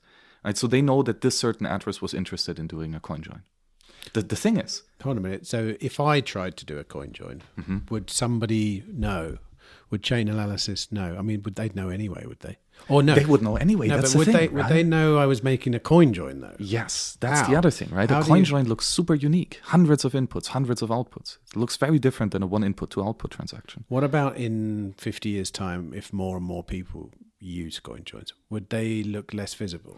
They are still visible that it is a coinjoin. It's just 80% of all transactions on the blockchain are coinjoins, so who cares, right? That's probably what's going to happen. Right. So the thing is, but yeah, doing a coinjoin is obviously that you're spending a certain input. So if someone knows that this address belongs to you, they see where you spend it. It's part of the Bitcoin blockchain, right? And then they see it in the transaction that you're spending it. Then they see what type of transaction this is, how many inputs, how many outputs, etc. A bunch of additional metadata that can be found out. And so the thing is, the fact that someone is wanting to do a coinjoin, or that someone did a successful coinjoin, is evident on the Bitcoin blockchain. Right? So if we would not be using this chain surveillance system, so to say, people register their inputs and outputs, and we make a coinjoin, and that goes onto the blockchain. And at that point, the chain surveillance firm knows, hey, all of these addresses just went into the coinjoin, and all of these output addresses are also related to this coinjoin, right? So they would add this metadata to their database. I wonder how much, what the percentages of people making illicit coinjoins versus just your average. Because right now, I mean, I really noticed the bias inside me. Like, just having this conversation, I'm thinking, why would I do it? Why do they want to hide their money? Even though I know that's absolute nonsense. It's a complete nonsense. Yeah. I do have that. Have that bias. So do you know anything about the data there? Like, how many people just make coinjoins because they want to be private, and how many are actually hiding something illicit. I mean, so I don't know the exact percentage point. But, okay, so and that brings us to one of the downsides of this whole thing. That third-party surveillance firm that has this list of metadata of each coin, they're not omniscient, and they don't know everything, right? So they have false positives, meaning that actually honest people are identified as criminals. Right? So honest people who didn't steal from anyone are falsely accused of being bad, and therefore then falsely removed from our service. So do you think labeling something as a coin join has a negative connotation? So the way that these things work is that the provider, that surveillance provider, just adds the metadata tag, like this is a coin join. Maybe they even say this is a Wasabi coin join specifically, right? Or maybe they even find out this is a Wasabi coin join coordinated by this company. But they don't know what's coming out. Well, they know what's coming out the other side. They just don't. They cannot link the inputs to outputs, but they know that these inputs and these outputs are part of this coinjoin transaction. Right. They just don't know which belong to the same user. That's the thing that they don't know. So the other big problem is there's false negatives, right? So that they think that this is a good coin, but in fact it belongs to some criminal. And obviously, because the world is big, there's like billions of people. There's a bunch of bad people, and there's a bunch of bad people that have money, and there's a bunch of bad people that communicate about how to spend their money, right? So you can't catch them all. It's literally impossible, right? Even according to which definition of a crime, right? So there will never ever be 100% success rate of here are only only honest people who've never ever stolen. That's going to be very difficult. Especially when you have this like anyone can come coinjoin style. What you can do is invite only coinjoins, by the way, right? Like you and your family and your friends, the people that you really trust. You could run a coordinator and sign a Bitcoin transaction together, right? When you say run a coordinator, is that something that in the wallet, or would I have to do something? Would I have to create a bit of software? You have to run software. A piece of software exists, and it's free and open source, meaning you can run it, you can change it, and do whatever you want with it, basically. Another thing I just thought of, do you happen to know, according to surveillance companies, how long along the chain of transactions do you decide that this is no longer a bad coin, or whatever you want to call it? Like, because super difficult. It's a super, super, super complex algorithm, and there's 100% certainty that it is not correct. Because it's so complex, it cannot possibly be perfectly accurate. And exactly how many hops is being followed really depends on a lot of factors. 6 hops, probably minimum. 10 hops, most likely. Like even 20 hops or something. It just depends, right? If you make a chain of transactions with each one input, one output, you make that 10 times. That gets differently analyzed than if you always have like one input, 2 outputs, for example. But you could easily run a bit of software to make a chain of 50 really bizarre little transactions. Yep, exactly. The big problem is it's expensive. It's super expensive. Right. That's the big problem. It's super expensive, and arguably it doesn't do much. Because, hey, the UTXO set size isn't that big. Doing a couple hops isn't that much. We're dealing with computers here that can do billions of calculations per second. It's not a biggie to find out these things and to get some useful information out here. And to follow for 20 hops is absolutely in the realm of possibilities. It's interesting because even the mention of chain surveillance, and I already feel on edge. It's like... I'm trying to understand how it fits into the grand scheme of things. So you, in a way, wouldn't you want your service to be completely just like out of your control, not even stopping anything? Isn't that the kind of ethos behind Bitcoin? Shouldn't it be just like, look, here's the software, run it. There's nothing I can do about it, because if you give yourself any control, then you've broken the the spell, exactly you? Right, and that's why our company is kind of unique, right? It's a centralized company. We provide a centralized service. There is one choke point, the coordinator. If you plug out that computer, our service is down fully. We are in full control over which inputs and which outputs we are allowed to register. We have zero control about the private key of our users. We cannot spend their money. And we have zero control about how our users choose to talk to our API, if they use Tor or not, out of our control. Right? They just choose to use Tor, so we have no power to get their IP address.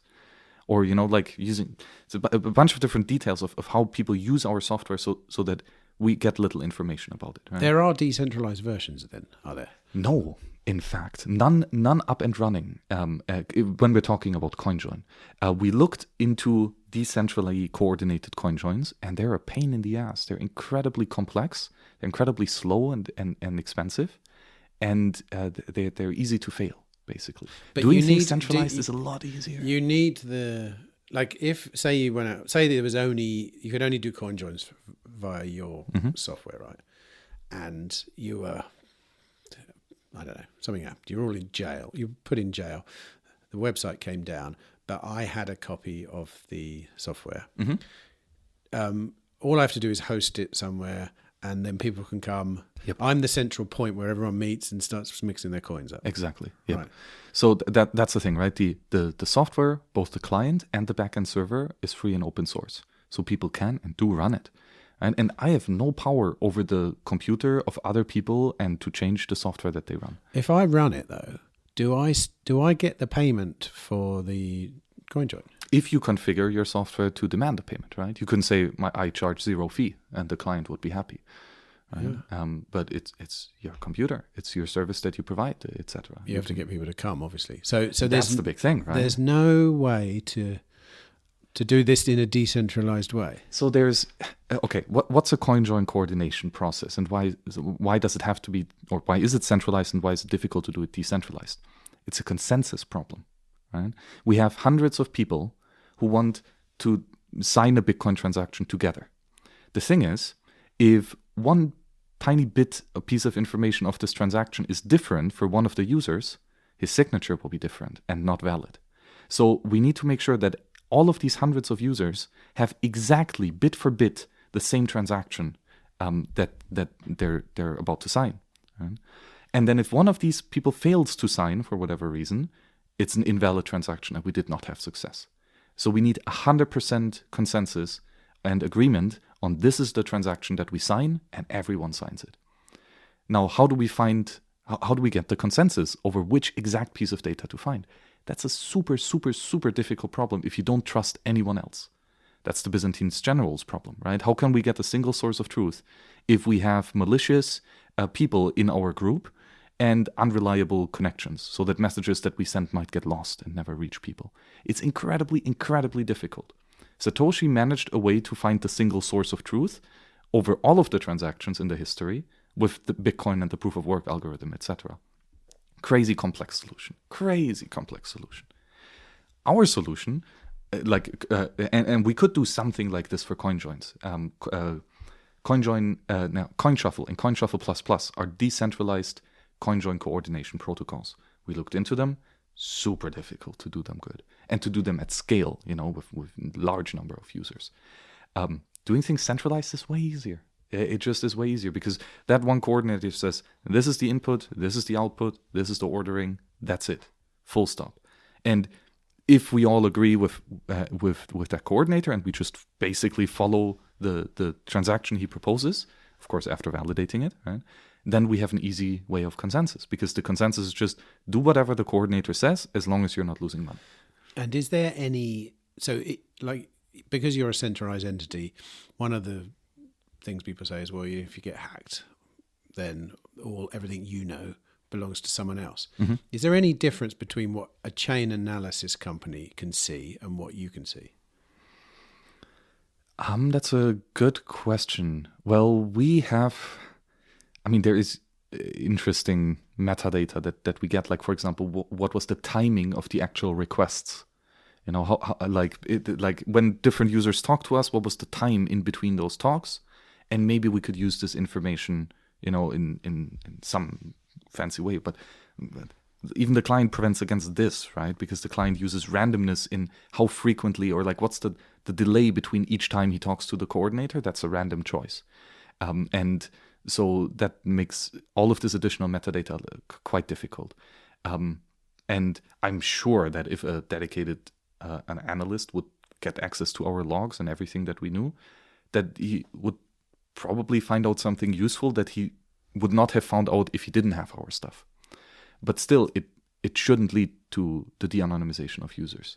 On the other hand, hey, this is a very specialized skill, and there's lots of experts with lots of specialized software and huge compute power to run that software, because it's also extremely computational expensive to analyze this. Yes, especially like if we're talking. What do you know about that, out of interest? Like, tell me something about chain analysis that I probably haven't realized yet. Mm-hmm. Scare me. Is it like, in the same way that what those kind of companies or those services really start getting scary when you look at them over time, and you start realizing they are literally creating a digital version of whatever if it's your spending patterns, if it's this or that. I mean, as someone that works in the Bitcoin privacy space, are you confident that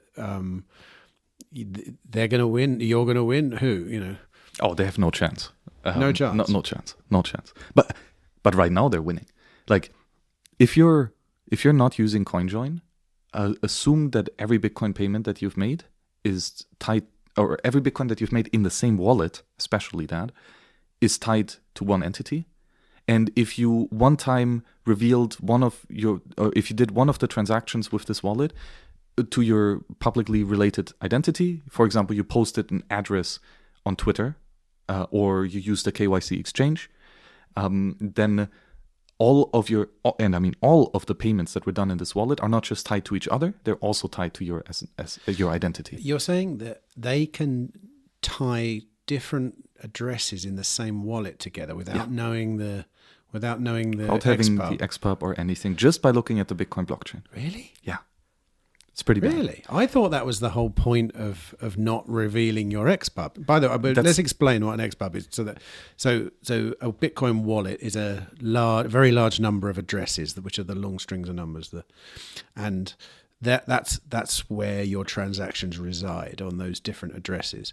And an XPub is the one big long number that encrypts all of those into the same wallet. Is that right? Basically, whoever knows your XPub, your extended public key, knows all of your public keys and therefore all of your addresses in one particular wallet. So when you have a wallet, so the sum total of your wallet would be the amount of Bitcoin you have, and all these different transactions, all residing in different, hopefully in different addresses. Yep. And these addresses are generated automatically from this one cryptographic. Exactly. Yeah. Yep. And one of the tricks is, for every new transaction, generate a new address. Yes. But so even if you're doing that, even if you're generating a new address, you're saying chain analysis, just by looking at the blockchain with their complicated tools, can tie all of your addresses together, even if you've never... It just knows that they're all part of the same wallet. It depends a lot on the individual case, right? But and if you're only receiving, you're probably good. If you only receive and you always generate a new address, just by looking at the blockchain, there is nothing that can tie them to each other. So unless, I don't know, you're simultaneously posting them on Twitter or not using a VPN, etc., like that, you're good. But as soon as you start spending your coins, that's when your wallet makes decisions of which coins that you already have to put on the input side. And again, right, we assume that every input that you add together, like multiple inputs together, belong to the same person. That's an interesting thing that I didn't know until I mean, for quite a while I've been using a wallet which I can choose which coins I spend. But I didn't realize that for a few years. And I was wondering, do you know how wallets decide which coins to spend? Super, super difficult and complex algorithm. And the reason why it's so difficult is one of the many reasons why it's so difficult is because you can optimize it for different use cases. You can optimize your coin selection to be as cheap as possible. You can optimize it to be as private as possible, right?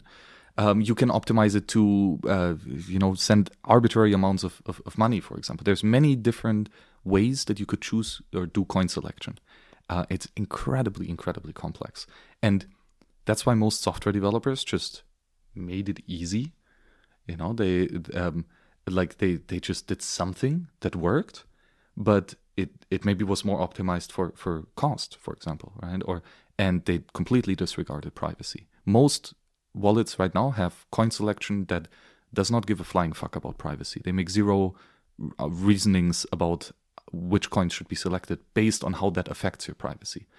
And it's really not easy.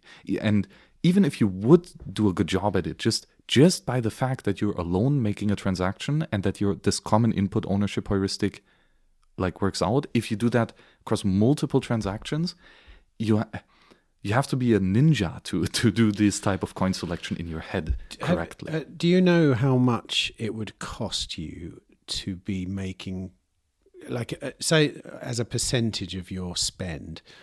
Say you were just making coinjoins, like using Wasabi. So, how much does it cost? What's a transaction fee? Is it a percentage of the? So there's two fees, right? No, it's not a percentage, is it? There's the fee to the coordinator, yeah, which we've configured at 0.3% of the Bitcoin input amount. Right. So let's say you got 1 Bitcoin withdrew from Kraken and you put it into Wasabi and it starts coin joining, then you pay 0.3% of that 1 Bitcoin. That's what, 300,000 sats or something. Which is currently, what's that? 20? No. Well, I mean, it really depends on the amount of money that you have, right? If you only have a couple million sats or so, that's almost nothing. That's what I mean. But if it was a Bitcoin, if it's 100 Bitcoin, right, then it's 0.3 Bitcoin the fee, right? So it can get quite expensive if of course you have a lot of money. The second thing is about the mining fee, and that's super volatile. That's so difficult to say. So it depends on how much privacy do you want. You can do 1 coinjoin round, you can do 10 coinjoin rounds. And it depends on what's the current fee rate available, or at the current marketplace, right? Sometimes you get away with we pay less than 2 sats per VByte for fee rate. Sometimes it has to be 20, right? So 10 times more. Is there a cut? Is there an additional on top of that you take a cut, or is that just a fee? No. The 0.03 is your fee. Yes, it's our fee, and it's a one-time fee. So if you only pay basically for the first coin join, so to say. And if you then do 10 coin joins afterwards with that same money, you don't pay coordinator fee anymore. Right? You pay mining fee, but not coordinator fee. So the coordinator fee is only for what we call fresh Bitcoin. Coins that were not in a coin join. So I wonder before. this is like. I'm trying to work out what the fee for privacy would be. If you were it's less than 0.5%. Especially right now, it's super cheap, and that's including everything. So probably right now, considering how cheap it is, it's 0.4%, something like this, including our coordinator fee, right? So if you were someone that wanted to be as privacy conscious as possible, you'd be paying about 0.5% to be privacy conscious. Say. Okay. Yes. And of course, right, a lot of that cost is the same as if you were just using Bitcoin without any privacy cost. Using Bitcoin, even when you're fully transparent, is still expensive. Yeah. Right? So we do have an additional cost, but the alternative is not zero. How much do you know about the Lightning Network? Oh, I love it. I love the Lightning Network. I mean technically, because I'm on an absolute learning streak at the moment. I hope you've got time. Sure. Well, because obviously, here's my interpretation of this: the Lightning Network has relatively strong privacy implications. Is that right? Yeah. Because obviously, as far as the on-chain transactions that you get with the Lightning Network, there's only 2. One when you go on and one when you come off. And everything that happens in between, how easy... I mean, maybe we should explain what even the Lightning... Give us a quick explanation of what the Lightning Network is first, because just in case anyone doesn't know what we're talking about. So the Bitcoin blockchain works in a way that everyone has to verify every transaction of everyone else. Since the beginning, January 3rd, 2009, every single transaction that ever happened, every user of the Bitcoin blockchain has to fully validate that forever and ever and ever, and it will just keep growing, right? So that's inefficient. That's not scalable. Was the number one criticism and feedback right after the white paper got published. This doesn't scale at all, right? What's the Lightning Network? The Lightning Network is to make payments with Bitcoin, as money, that do not have to be verified and enforced by everyone. Right? So we're making payments where the actual transactions that we're making is not part of the global consensus. Not everyone has to agree on them. In fact, just 2 people have to agree with it. And especially the people who are part of this payment channel. So a payment channel is what the Lightning Network is made up of. A payment channel is on the Bitcoin blockchain, an address that has a bunch of Bitcoin on there. And this address can be spent by two people if they agree. Right? And if they agree, they can make payments really, really quickly back and forth. Because they don't have to wait until everyone else on the network sees the transaction. But as soon as these two people agree we'll spend the money here, then it's done. So we're talking about the cost of making a signature and like 1 or 2 round trips. So it's millions or thousands of transactions per second that these two people can do. With no fee. With zero fee, exactly. So as you say, right, there's a cost for opening a channel. So for putting money on the table between these two people. And then there is a cost for closing the channel. So after they've made all of these payments back and forth, to take the money off the table and send it to somewhere completely else. And just to even try and simplify it a bit more, this is kind of how the current monetary system kind of works as well. It's like you have the base layer of the money, which is the Bitcoin blockchain. But the problem with that layer is transactions confirm only roughly every 10 minutes. So that's no good for making instant payments. And I mean, one of the ways I think about it, and this, you correct me if I'm wrong, is you take some Bitcoin from the base layer and you kind of stake it on another layer, and it sits there until you return it back to the base layer. And that's the only 2 transactions that occur on the Bitcoin blockchain. While it's staked on this new layer, it creates a liquidity pool that you can send around really quickly. Is that a fair way to describe it? It's a useful analogy for sure. Just one thing I'd like to highlight is that even the second layer thing is just Bitcoin blocked or Bitcoin transactions like any other Bitcoin transaction, but they're valid Bitcoin transactions that have not yet been broadcast to the Bitcoin blockchain. So in Lightning Network, you're kind of preparing and pre-signing transactions that could be going to the blockchain, but you're kind of holding off with putting them onto the blockchain just yet because maybe you won't want to make a future transaction. Right. So we keep on kind of updating how we're spending this coin on the blockchain, but for each update, we don't send each update transaction to the Bitcoin network or to the Bitcoin blockchain. We just keep it between the two parties of the channel. And that way, there can be no creation of Bitcoin. Exactly. The only Bitcoin that exists on the Lightning Network has to exist on the base chain, and it's just frozen there, a pending transaction. That's a good way. I've never thought of it like that. That is a good way of thinking about it. Yeah. So, all right, then how private is the Lightning Network? So when that Bitcoin gets staked, or when that Bitcoin resides on the Lightning Network, a chain analysis company, all they know is there's a pending. Does it look like a pending transaction, or what does it look like? It's a multi-sig actually. They see on the blockchain a coin, 1 Bitcoin on it, in a pay-to-script hash or pay-to-witness script hash address type. So they know it's not a single public key that's holding on to this money, but it's something else. Okay. They don't know exactly what the script is. They will find out later when this coin gets spent. Which could be like in 2 years' time. Exactly. Right. So how much do they know about what happens on the Lightning Network to that Bitcoin in the meantime when you're buying coffees, sending it to your friends, Yep. So there's privacy of Lightning is quite multifaceted, and it inherits all the privacy downsides of the Bitcoin blockchain. Right. So we just said that if you don't do coinjoin, you can link inputs to inputs and inputs to outputs of the same user, basically trivially. So that's what chain surveillance companies can still do. They will basically know very easily just by looking onto the blockchain data of like, hey, these are all the coins that belong to the same Lightning node, roughly saying. These are all the channels that belong to the same node. Hold a minute.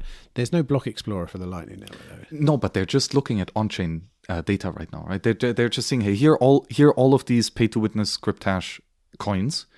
And if we look at the transaction graph of when they were created and when they were spent, we can see that here is a chain of multiple transactions where it seems like one guy deposited 10 Bitcoin into his Lightning node, then he opened the first channel, 10 Bitcoin input, and like 1 Bitcoin channel, 9 Bitcoin change. Then he spent the 9 Bitcoin change output, and opened another channel worth 2 Bitcoin, and he had 7 Bitcoin change. I forgot that. So when you open a channel, you make a payment, you make an on-chain transaction. And this is as private as the default on-chain transaction would is. Best practice to be to just create, I don't know, one channel?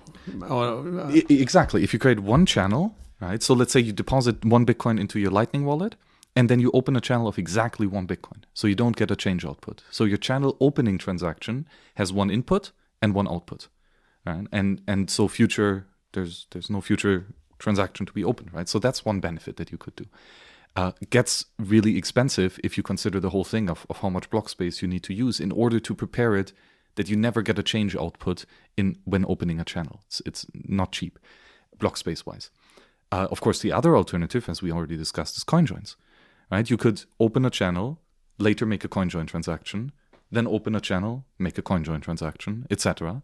Or even better, also more complex, you can open a Lightning channel inside a coinjoin transaction.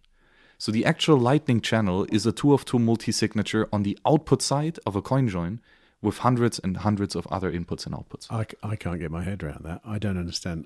I'm not even sure I understand where the on-chain part of a transaction occurs when I'm opening a Lightning channel, because I thought, like, so I want to send a Bitcoin to Lightning, and I want to create 10 channels of 0.1 of a Bitcoin. They all have on-chain transactions to create the channel. Yep. Where's the where are the mining fees coming from when I make that? When I make those channels, a channel is only then opened when the transaction that created it is confirmed on the Bitcoin blockchain. Right? So, and in order for this transaction, so 10.1 transactions, 10 times 0.1 transactions. Yeah, so you would open 10 channels in this example, yes, right? I think so. For each of these channels, each of these 10 different transactions has to come onto the blockchain. Let's say the first transaction is confirmed. You had to pay 2 sats per VByte. To get the transaction confirmed. Now the first channel is open. Yeah. And then later the second channel, where in the transaction you paid 10 sats per VByte or whatever. And this chain analysis company can tie that up with your original 1 Bitcoin, 100%. Nothing you can, unless 100% certainty is always tricky in blockchain analysis, but like 95, 99% confidence, something like that. All right. Yeah. So, all right, your channels are open. Mm-hmm.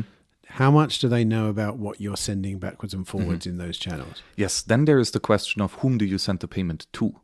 Because let's say you and me have a channel open, and let's say I put 1 Bitcoin onto my side of the channel to start with, and now I send you 0.1 Bitcoin or something.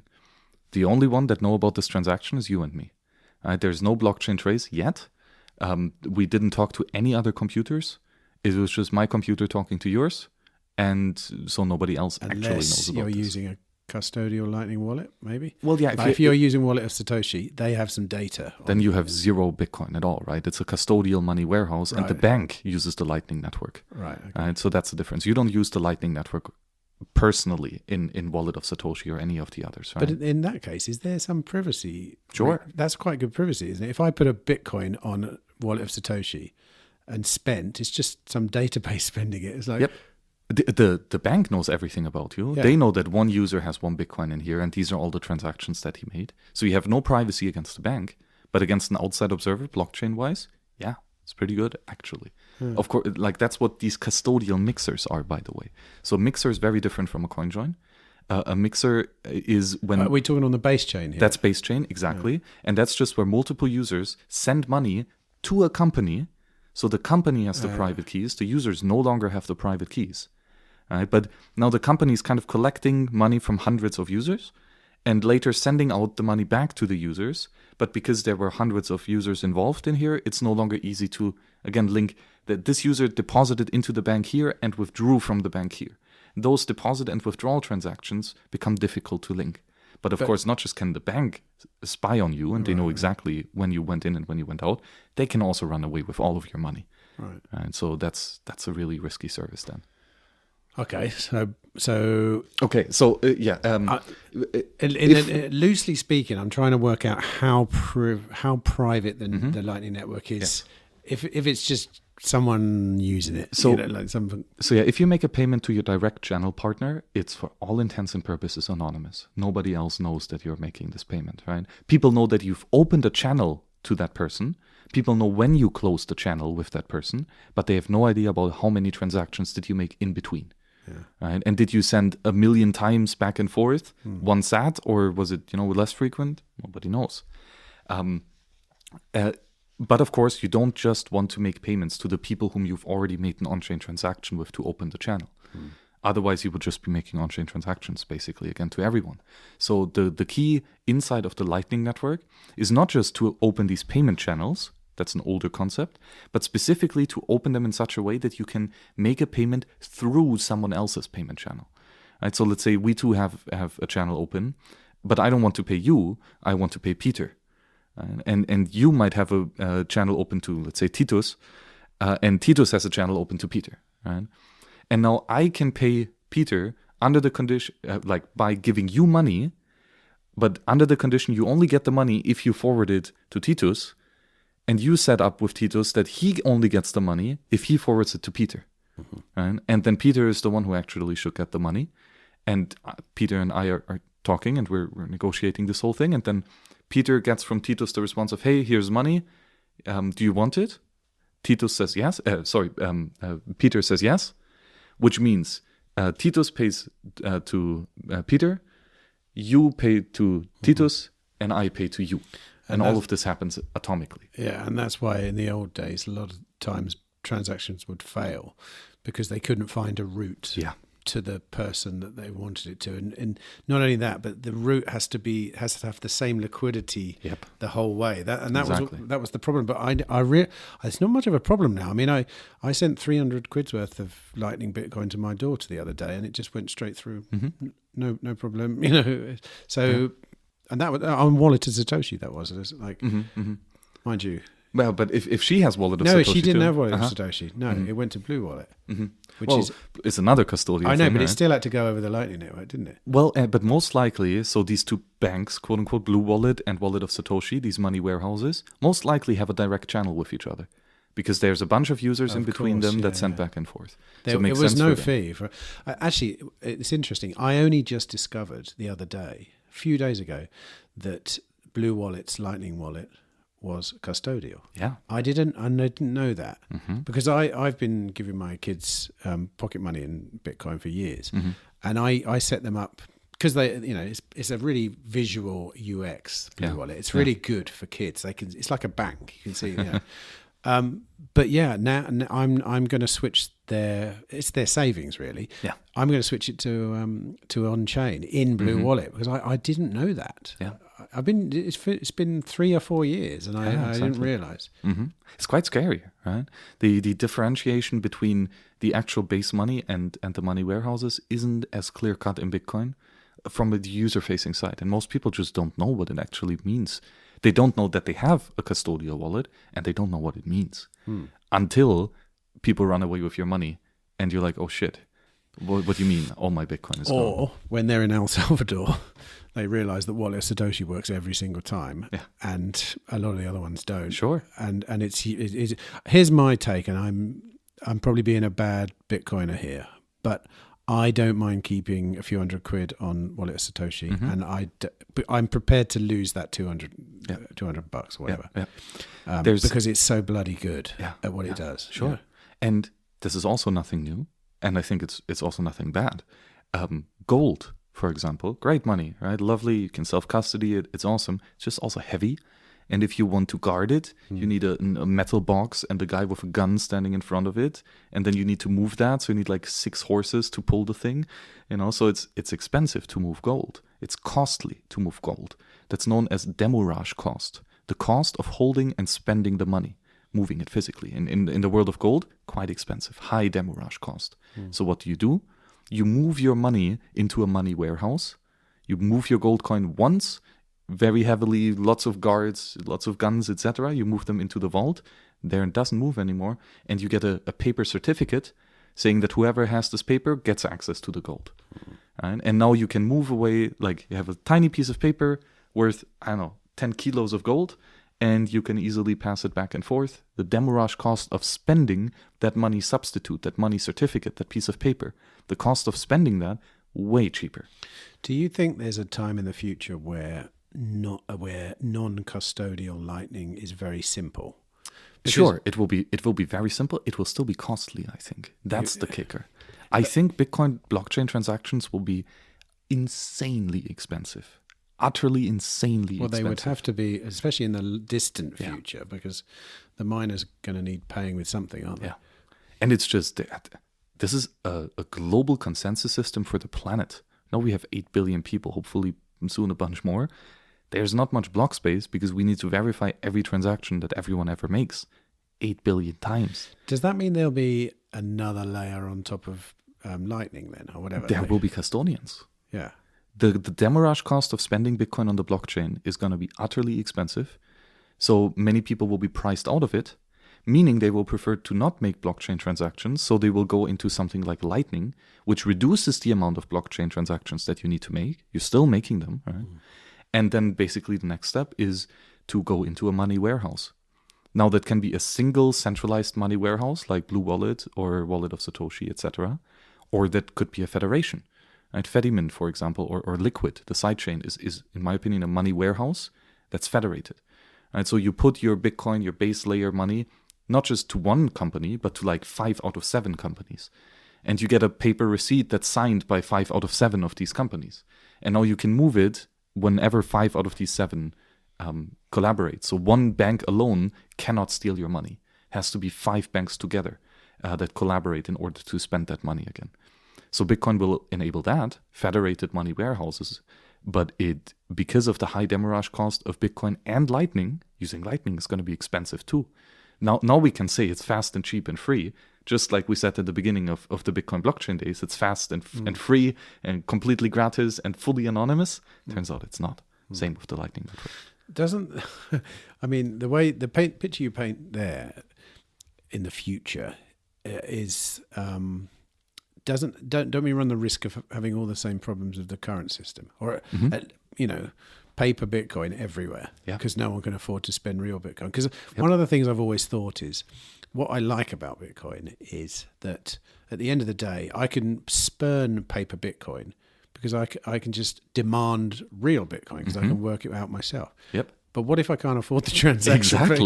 Exactly. It's so great what does that mean? It's great that you can demand, to get your gold coins out of the bank. But where are you going to put it? Are you going to hire a guy with a gun and a big metal box to store it? Well, so come on then. What does that mean? Is this a problem? Reality is difficult. Is it a problem? No, sure, it's a huge problem. Having a good money is really, really, really, really, really, really difficult. Right? Like it's anything but easy. And gold did a damn good job at it, and it was still not good enough. And now, obviously, Bitcoin is way better than gold, right? On numerous layers. It's still not perfect. And the thing, the cool thing is, the thing that gives me a lot of hope is that now money is software and it's an engineering problem. And we can get some smart engineers to come up with nice protocols and ways of using this secure monetary system much faster, much cheaper, much more private. That's what the Lightning Network is, right? It's a way of using the Bitcoin blockchain super smart, right? Way smarter than just making one input, two output transactions. To be honest, in like 100 years, if we look back at how we used the early Bitcoin block space, our grandchildren will be crying and turning in their grave of how much we misused this tool. Because at the beginning, we had no idea what the fuck we just discovered and how to properly use it. And we're still doing it now, you mean? We have no idea, man. Come on then. No idea. Like, entertain my mind. Where's this going? What's this all about? What are we? How are we misusing it now? It seems pretty. I'm stuck at peer-to-peer. Inflation-resistant savings and peer-to-peer transactions. There. Yeah. What else? Well, I mean, so in like the grand scheme of things, like going onto the Bitcoin blockchain is a monumental event. Like, it's something that you prepare. It's something that you take a lot of care for. You don't just randomly make a couple blockchain transactions. In the long run, future, I'm saying. This is something that like a team of people or like a very sophisticated software system will figure out of how to optimize how and when you're going to buy block space. Wait a minute, what? Because it's so expensive? Because it's so expensive and it's so difficult. And by the way, we're running into this with Wasabi now. What would you mean? Why so difficult? Why would it be difficult to make a Bitcoin transaction? Oh, if only you knew. I'm trying to. I really want to understand. This is something we're stumbling at with Wasabi right now. Like, so we want to have it easy, right? It should be easy to use Bitcoin on the blockchain, which means it has to be automated. Like manual coin selection is not going to go anywhere. That's a stupid idea. Let the robot do the complicated math. Seriously. You're talking about inputs here. Yes, to select which inputs you're going to spend. So, okay. But are you doing it in terms of privacy here, or just how can yes. you? Yeah. Okay. Well, it gets even more difficult when you consider privacy on top of this. So basically, what a software wallet does is it receives a user intent. The user says, "Hey, I want to pay this address, this amount of Bitcoin." Okay, and now the wallet tries to satisfy that request of the user, right? And it checks things like, "Do you have enough money?" Right? If you don't have enough money, it's like, "Sorry, can't do." Right? If you have enough money, then the question is, which coins do you register? Right? In order to make a good decision on which coins do you register, you need to have metadata about those coins. Because one coin you have withdrawn from Kraken, the other coin your wife gave you, and the third coin is from whoever, right? So now if you want to make a payment that your wife doesn't know about, don't use the coin from your wife, right? For example. So which coin you register is a big question, and that depends on metadata. It also depends on like how old is that coin. You know, if it's a coin from 2009, maybe it's not the best to spend it now directly, on a merchant, because then the pizza merchant knows that you're a Bitcoin holder from 2009 and you probably have a couple 100,000 Bitcoin lying around, Okay. So like which coin to select and how many coins to select. Do you want to select one big coin on the input side worth 50 Bitcoin if you make a 1 Bitcoin payment? Or do you prefer to use 3 times 0.4 Bitcoin on the input side? At one case you reveal that you own 50 Bitcoin. On the other case, you reveal that these 3 different coins belong to the same person. Yeah. And that's just some of the complexity. Then even if we get into coinjoins, it gets even more complex, because now you have some private coins and some non-private coins. So private coins are coinjoin outputs, basically. There's then the question of how much privacy did you get in this coinjoin? If you withdrew from Kraken and you made a coinjoin, what's the likelihood that now it's still obvious that this output belongs to this input that came from Kraken? So maybe you have little privacy, maybe you have a lot of privacy. How do we quantify that so that the software can make decision on dealing private and non-private coins differently? And so then we need to figure out how to quantify the privacy of coins. Then we need to know, should you select private coins or non-private coins? And again, considering all the amounts, age, etc. Then we go to the output side, right? So which payments do you want to make? If you want to make a payment that should be private, then we need to consider the input selection again. Did we select only private inputs? If no, then you shouldn't make this payment yet, because it's not a private payment yet, because the inputs are not yet private. Right? So then you need to say, okay, let's make only a self-spend in this first round. So we're not making the payment yet. We're just sending it to ourselves to gain more privacy before we can make the payment. But then is how many outputs do you get? What's the value of those outputs that you get? Right? And how sure can you be that other people will use the same denominations as you, so that the size of the crowd gets larger, etc. Right? And then, okay, so we've done the first round. Now let's do the second round of CoinJoin. How long should we wait in between these rounds of CoinJoins? Which of those coins that I got in the previous CoinJoin should I select in the future, etc.? Right? And then on the output side of that, okay, it's stupid to just send it to yourself. So you want to make some payments to the merchant directly, but you also maybe want to open a Lightning channel, right? Because keeping everything on-chain is stupid. You want to be able to make off-chain payments as well. So now we need to coordinate with whom do you want to open the channel with? How much money? Is he online at the same time? Does he understand what a CoinJoin is? Like, And I could keep going for another hour about the complexity of this entire thing. But I'm seriously that what we're trying to achieve with Wasabi right now, to have a privacy by default software wallet, is, I think, as difficult as building a self-driving car. Not just that drives you to where you want without getting into an accident, but even that the car figures out where you want to go without you needing to tell the car. Right? Because we want to make it all easy and automated by default.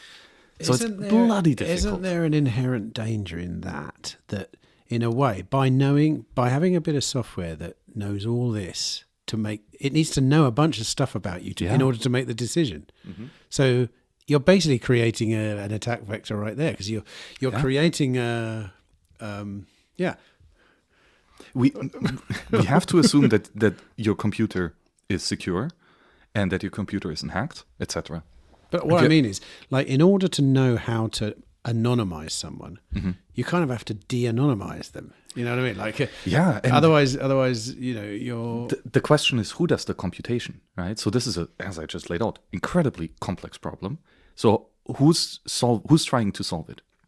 If it's a third-party computer that solves it, well, then you have to tell that computer, these are my coins, this is all the metadata, here's where I got them, these are all the coinjoins that I made, this is the privacy level that I gained, etc. And then that third-party computer does the verification and analysis and optimizations and sends it back to you. But then, of course, he knows everything about you. So the goal is not just to figure this out, but to figure this out in an efficient enough way so that you can run it on your laptop, on your phone, right? That only your computer is involved with this, that no other computer is being relied upon with the security and the privacy of your information, right? Which turns this into even more of a clusterfuck. It's so difficult. When you said earlier that you think in the long distant future, making an on-chain transaction will be this big ceremonial sort of, explain why. Who's making this transaction, and why are they being so specific about what they're doing? Mm-hmm. So I mean, let's go crazy Bitcoin future, right? So it doesn't make sense to lock up a Bitcoin coin just with one private key.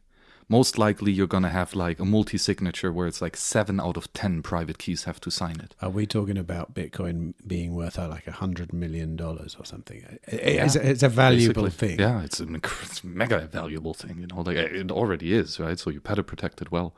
And so multi-signatures, you're going to do protections on Bitcoin script layer, right? You're going to have multi-signatures, time logs, hash pre-images, maybe some pre-signed transaction. There's going to be a lot of information and a lot of coordination that is going to be needed just to produce a valid signature of that coin, or a valid script to that coin. Do you know what's funny? I just thought, currently people are just keeping them on exchanges. Yeah. It's ridiculous. Sorry about it, but it just occurred to me that, like, if this is true, I see what you mean now about people looking back and going, what did you wrote, what the fuck, people? How would you ever thought that this is a good idea? What do you mean you made a transaction by yourself? Yeah. Just the fact that you own an entire UTXO is going to be crazy. What do you mean? You're the only one that has access to this one UTXO on-chain. What do you mean? You have access to an on-chain UTXO, let it like alone? Just by yourself? That's crazy. Wow. Like in the long-term future, a single UTXO on the Bitcoin blockchain is going to be controlled by thousands of people in like Lightning Channel factories, etc.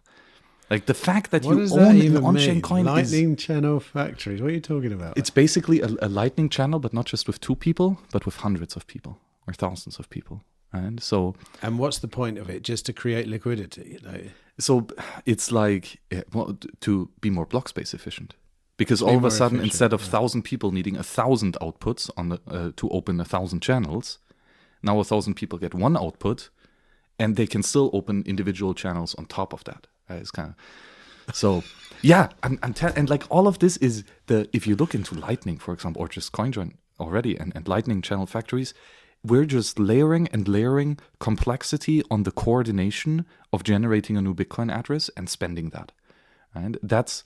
It will get more complex and complex and complex, and we will prepare a lot more for these types of events to get the most bang for our buck when we go on chain. And that's purely because the value of a Bitcoin, the purchasing power, will be so large. Yeah. It's as simple as that. Yeah. The fact that you own a UTXO that has sats in them is going to be incredibly valuable. And the fact that you're wealthy enough to move it is also going to be a something special.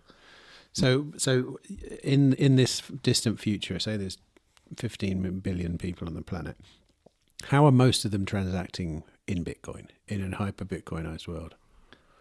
It's super difficult to answer. I think most likely it's going to be a custodial relationship with kind of second layer ways to get out of that custodial relationship. So you can withdraw from your bank via a Lightning payment, for example. You don't have to go on-chain to withdraw from your bank. And most people are going to be using custodial. Most people are going to be fine. There's going to be the odd rug pull, but it's people who really want to have the full extent of self-sovereignty and security that Bitcoin can enable you will have to do so at a monetary premium. Okay, but why then would people say that the reason that hyper-Bitcoinization will happen is because people will choose the hardest money? Mm-hmm. But they're not choosing the hardest money there, are they? They're choosing a sensible money substitute that represents the hard money, right? You have paper Bitcoin, so to say, right? Yeah, but why would hyper-Bitcoinization happen? Like at the moment, it's us lot who like the fact that we can own our own money.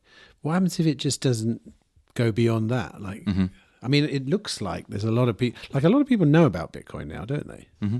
I don't know what percentage. Certainly in the Western world, a lot of people know about it. Sure, but still, most people aren't bothering to get involved in it. And even if they get involved, they get to custodians. Right.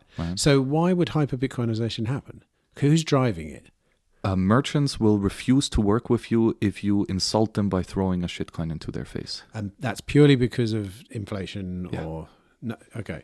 No. It's not purely about inflation, right? It's inflation and theft. Those are like the two things, right? People get their money inflated and people get their bank accounts seized. And people will get their Bitcoin bank accounts seized as well, right? That has happened in the past, will continue to happen in the future. But you have an option. You have an option to leave, exactly. And what about if your only option is real Bitcoin, but you can't afford to make a transaction? Yeah, that's reality, man. That sucks. It really sucks. And then as entrepreneurs, we have to provide services that are cheaper. We have to make these tools available at a more affordable price range. There'll be people that will offer you the service of spending your Bitcoin for you, won't there? Yeah, exactly. Because they have them. Wow. And by the way, all of this is at the baseline of our company, right? Of zkSNACKs that does this Wasabi thing. Our chief goal is to reduce the amount of block space that you have to consume. We're saving you a shit ton of money on block space. Like you could, if you would do these things in any other way, it would be 100 times more expensive, right? And for that additional savings that we bring you, for the efficiency of block space that we enable you, for that we charge a small fee. But the small fee that we charge is way smaller than the amount of money that you saved by compared to not using us. Gosh, I've never thought any of these concepts through to anywhere near completion. I mean, me neither, by the way. Well, go a bit further then. So I painted a doomy picture, right? It's not. But I think it's quite funny. I mean, the free market never gives. It gives you what the consensus wants. It never gives you what you want personally. Mm-hmm. And the free markets. We've all agreed. Well, we haven't. You and me have agreed the free market is the best thing we can do. Mm-hmm. And Bitcoin is a free market. There's a free market there, So whatever transpires, I'm going to just love it. I'm going to accept it because it's what everyone who's joining into this thing wants. Mm-hmm. And like you say, companies will spring up to deal with the so-called problems that are arising and create all kinds of weird things. But and I'm mega bullish on humanity's creativity, like stuff like payment channels, Lightning Network. That's like, wow, absolutely crazy. So again, we had no idea that stuff like this was possible at the beginning of Bitcoin. And well, at least with me, the longer I'm in Bitcoin, the more creative and like inspired I get by this, and the more I change as people. And I'm thinking, hey, if we're to like the second or third generation of people who just grew up on Bitcoin, like what type of ideas will they have? What type of creative improvements can they come up with? So I know the constraints of the reality of Bitcoin as a system, and it's important to know the constraints, but we can get a lot better at playing our games within these constraints. Right? Like Lightning Network was just getting smarter about using it. CoinJoins the same, right? Or transaction batching. These are things that when we actually want to solve it and put our mind to it, I'm sure we can make incredible leaps of progress forward. And it might be something like, the internet. Like it's been failing to scale since the very beginning. People said it's not scalable, this won't work. And yeah, the first version of the internet, when it was announced, in its protocol, in the companies that were around it, etc., it didn't scale, right? But and users just kept coming in because it's such an incredibly useful tool. Obviously, everyone wants to use the internet. Just like it's as obvious that everyone will be using Bitcoin. The question is just how, right? And you're not your own ISP provider, right? You could be. I know people who have their own ISP service just because they can, but that's not how the average person is interacting with the protocol ultimately. What I'm thinking, though, is when you look at why people like us want to use Bitcoin, uncensorable, self-custody, all these kind of things, if that's not what the general public is going to get from their Bitcoin, why would you get hyper-Bitcoinization? Like, why would it happen? Because it's definitely driven by adoption. It's driven by people accepting it. I'll give an example. Like when I go to El Salvador, it's easier to pay with Bitcoin than it is to do something else. Yeah. Right. So there's a good reason. Okay, I'm going to use Bitcoin. But most of the other times I use Bitcoin is because I really believe in it. You know what I mean? And so, but I'm probably going to be getting the things out of it that I want. I want to be able to have confiscatable money. Yeah. My mum doesn't. My mum's happy to have her money in the bank. Yeah. So why would it scale? Why would we reach hyper-Bitcoinization? Well, already now Bitcoin is better, easier to use than a bank account. Without all its monetary inflation resistance, etc. It's just a better user experience already now, right? Like with the Lightning Network, you can send like fractions of a penny, 1,000,000 times a second back and forth. Like that just wasn't possible with fiat. There is the problem of volatility, though, and theoretically it'll sort itself out. But currently, it's a bit of a it's a funny situation to be in. People don't want to adopt it because of the volatility, but the volatility is an inherent part of adoption. So yeah, exactly. And volatility. The thing is, money is a network effect, and there is a strong winner-take-all scenario, right? There's multiple reasons for it. One is, of course, because the money is that with which every merchant wants to get paid in, right? So you just have that money and you get whatever you want on the market. That's already. That's good. And then a result of that is that every merchant denominates their prices in that money, right? Which is kind of the next step. And that makes calculation a lot easier, right? To have multiple different currencies on your balance sheet and on your cash flow and to try to do financial planning and like future predictions is utterly complex. And having one currency is way, way, way easier and cheaper. So there is definitely the incentive for merchants to consolidate their balance sheet at the end of the day to a single currency. And I think that the cost of having multiple currencies, especially when these other currencies are shit and hyperinflating, will get ever and ever more apparent to people. What about... Oh, Jesus, I've just completely forgotten. I'm thinking about 6,000 things at one time at the moment. Welcome to the Bitcoin rabbit hole. I had a really good question just then. Multiple currencies. What was it? Oh my God, I can't remember. I've completely lost my chain of thought. I'm darting around too much, trying to grasp. Like I say, there's been a few new concepts here for me, and as a result, they're not fully integrated yet. So, and I keep want to build on top of them. And I can't really get there. Oh, I know. Well, this is something completely different. Have you ever heard of something called Urbit? Mm-hmm. What do you think of it? It's really nice. So maybe to give a quick intro, It's a operating system based on a functional programming language. Now, what exactly the functional programming language does I'm not qualified to answer. That goes a bit too deep. I'll tell you why, before you go on. In El Salvador, I met a guy at a party who's an Urbit developer. They all live in They live in San Salvador in this big house. And I had a 3-hour conversation with him about many things, including hallucinogenic drugs. And I mean, we went all over the place for 3 hours. But I originally went up there to talk to him about Urbit because it did sound pretty interesting. My take was a decentralized operating system, kind of. But there are apps. It's a fully, It's a thing. But he's someone a bit like yourself. He knows a lot of stuff about some things that I don't know much about, and he was convinced not only of Bitcoin, which made me feel at ease, but about Urbit too, and about how Urbit is the future as much as Bitcoin is. But yeah, I was just wondering if you knew what it was, because a lot of people don't. Like, it's amazing how many people have never heard of it. It's been around like over 10 years, I think. Yeah, it's quite an old project, quite advanced. And the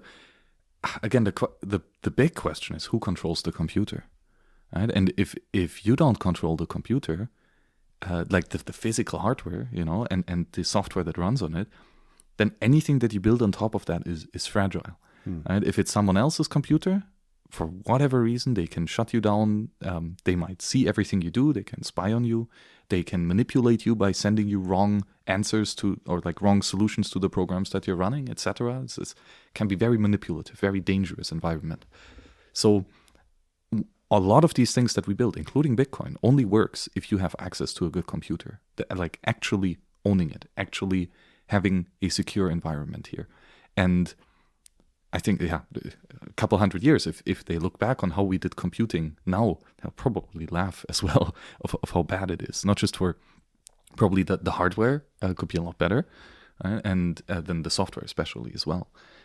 So I think Urbit is an interesting approach to kind of try to make the computing infrastructure more secure and more reliable, which is great. I'm sure this is not the perfect solution. But it's getting us towards that direction. The important thing, the high level thing I understand about Urbit, is just that concept that it becomes a lot easier and more secure to run a server, right? So a computer that's available for you to do computation, basically that, and you can access the computation from another device.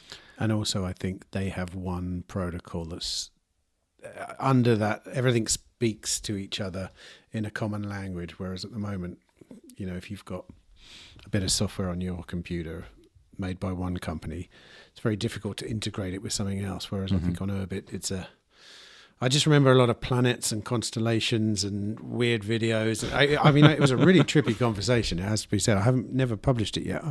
It's taking so long to edit because I keep listening to it back, but like I say, he was. Have you got any unusual takes on other coins, Ethereum, whatever? I don't know. Anything that I'm expecting. I mean, I know roughly what most Bitcoiners think about everything else, but anything there that. So in terms of our previous conversation, I think Monero or Zcash or other quote unquote privacy coins are extremely interesting computer science projects, but I think ultimately a wrong approach on the architectural layer. Again, Bitcoin is a consensus system. We need to verify every transaction of everyone else, and now that is fundamental in its design, and trying to obfuscate or like in the protocol itself, adding complexity to the base monetary protocol itself, like fancy cryptography basically fancy cryptographies, etc., adds a lot of vulnerabilities to that software. Is that what Monero is? Base layer complication. Yes, it's a base layer complication. Right. Exactly, and it gives you little additional privacy. Like, it doesn't make you perfectly anonymous, because the fundamental problem that everyone needs to verify the transactions of everyone else is still there. and that's not being addressed by Monero or Zcash. So we still have a global consensus system, and now we make it a lot more complex for the sake of gaining a little bit better privacy. And I think that's not good. It starts falling apart a lot, because even Bitcoin, as simple as it is right now, it's already hitting scaling limits. And if we have a more complex underlying, then it's more difficult to build on top of it. Because Bitcoin is so simple, we can make elegant solutions on top of that. Like you can make the Lightning Network in Bitcoin. You cannot do that in Monero because of its fundamentally different architecture and different, just a bunch of different nuances. If the additional privacy on Monero isn't that much, as you say, why does everyone say that criminals use Monero and not Bitcoin? Yeah, I mean, that's true, isn't it? I don't know. There's way more usage of Bitcoin than Monero. Right? You think? I don't know. I mean, so like in total amounts of transactions or economic volume, Bitcoin is way bigger, right? But what about illicit use? Yeah, in terms of illicit use, right? Now the question is, what's the percentage of illicit use in Bitcoin, and what's the percentage of illicit use in Monero? I don't know. Maybe Monero has a higher percentage point, but in absolute numbers, because Bitcoin just has way more users, naturally there's going to be more criminals involved. But there are chain analysis companies watching Monero. Is that right? Can they see much? Yeah. I don't know if they can see much. I mean, probably. I heard that if you go on the dark web now, or you go on wherever, you can't. No one wants Bitcoin. They all want Monero. Mm-hmm. Is that just me hearing that CNN tells me, or whatever? I think there's a couple online marketplaces that only accept Monero for some obvious reasons, right? And I'd like to make things clear: if you naively use Bitcoin and you naively use Monero, you're going to get way more privacy with Monero. Okay. Right? A naive usage of Bitcoin is fully transparent. A naive usage experience of Monero is, at least against some outside providers, a lot more difficult to trace. But where my main quarrel is that doesn't mean that Bitcoin is bad and that we need to change Bitcoin and that we need to add more complex privacy cryptography on the base layer to make a better protocol. It just means we have to get smarter about how to use this very simple protocol. And the coinjoin is exactly that. Right? We increase the ambiguity of what's going on in this transaction substantially. Like 300 inputs, 300 output coinjoins are way more private than the default Monero transaction of like 12 inputs and outputs ring signatures. Like there's just a lot more actual ambiguity by having a large coinjoin than by having a default-sized Monero transaction. And well, that just means it. Like we can get more privacy than by having the default layer of privacy that Monero has. However, we did not increase the complexity of the protocol. We did not add any cryptographic assumptions with this fancy zero-knowledge cryptography, and we did not at all increase the verification cost of the blockchain system. A blockchain is a verification system. It's not a system of making transactions. It's a system for verifying transactions. And using coinjoins on Bitcoin does not increase the verification cost. Using Monero compared to using Bitcoin increases the verification cost substantially, like a lot. And I think that's why ultimately it's the wrong approach, and why I think it's basically a shitcoin. It's not a scam. I think it's very honest and good developers working on it and some awesome technology.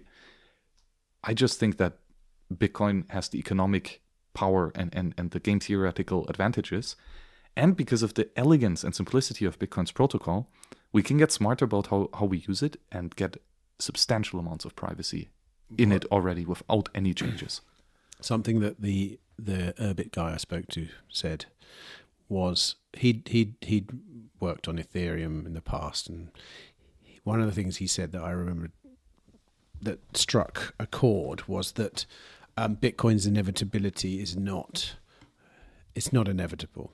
Mm-hmm. And he said I mean he was a Bitcoin maximalist himself, but knew about other protocols. Mm-hmm.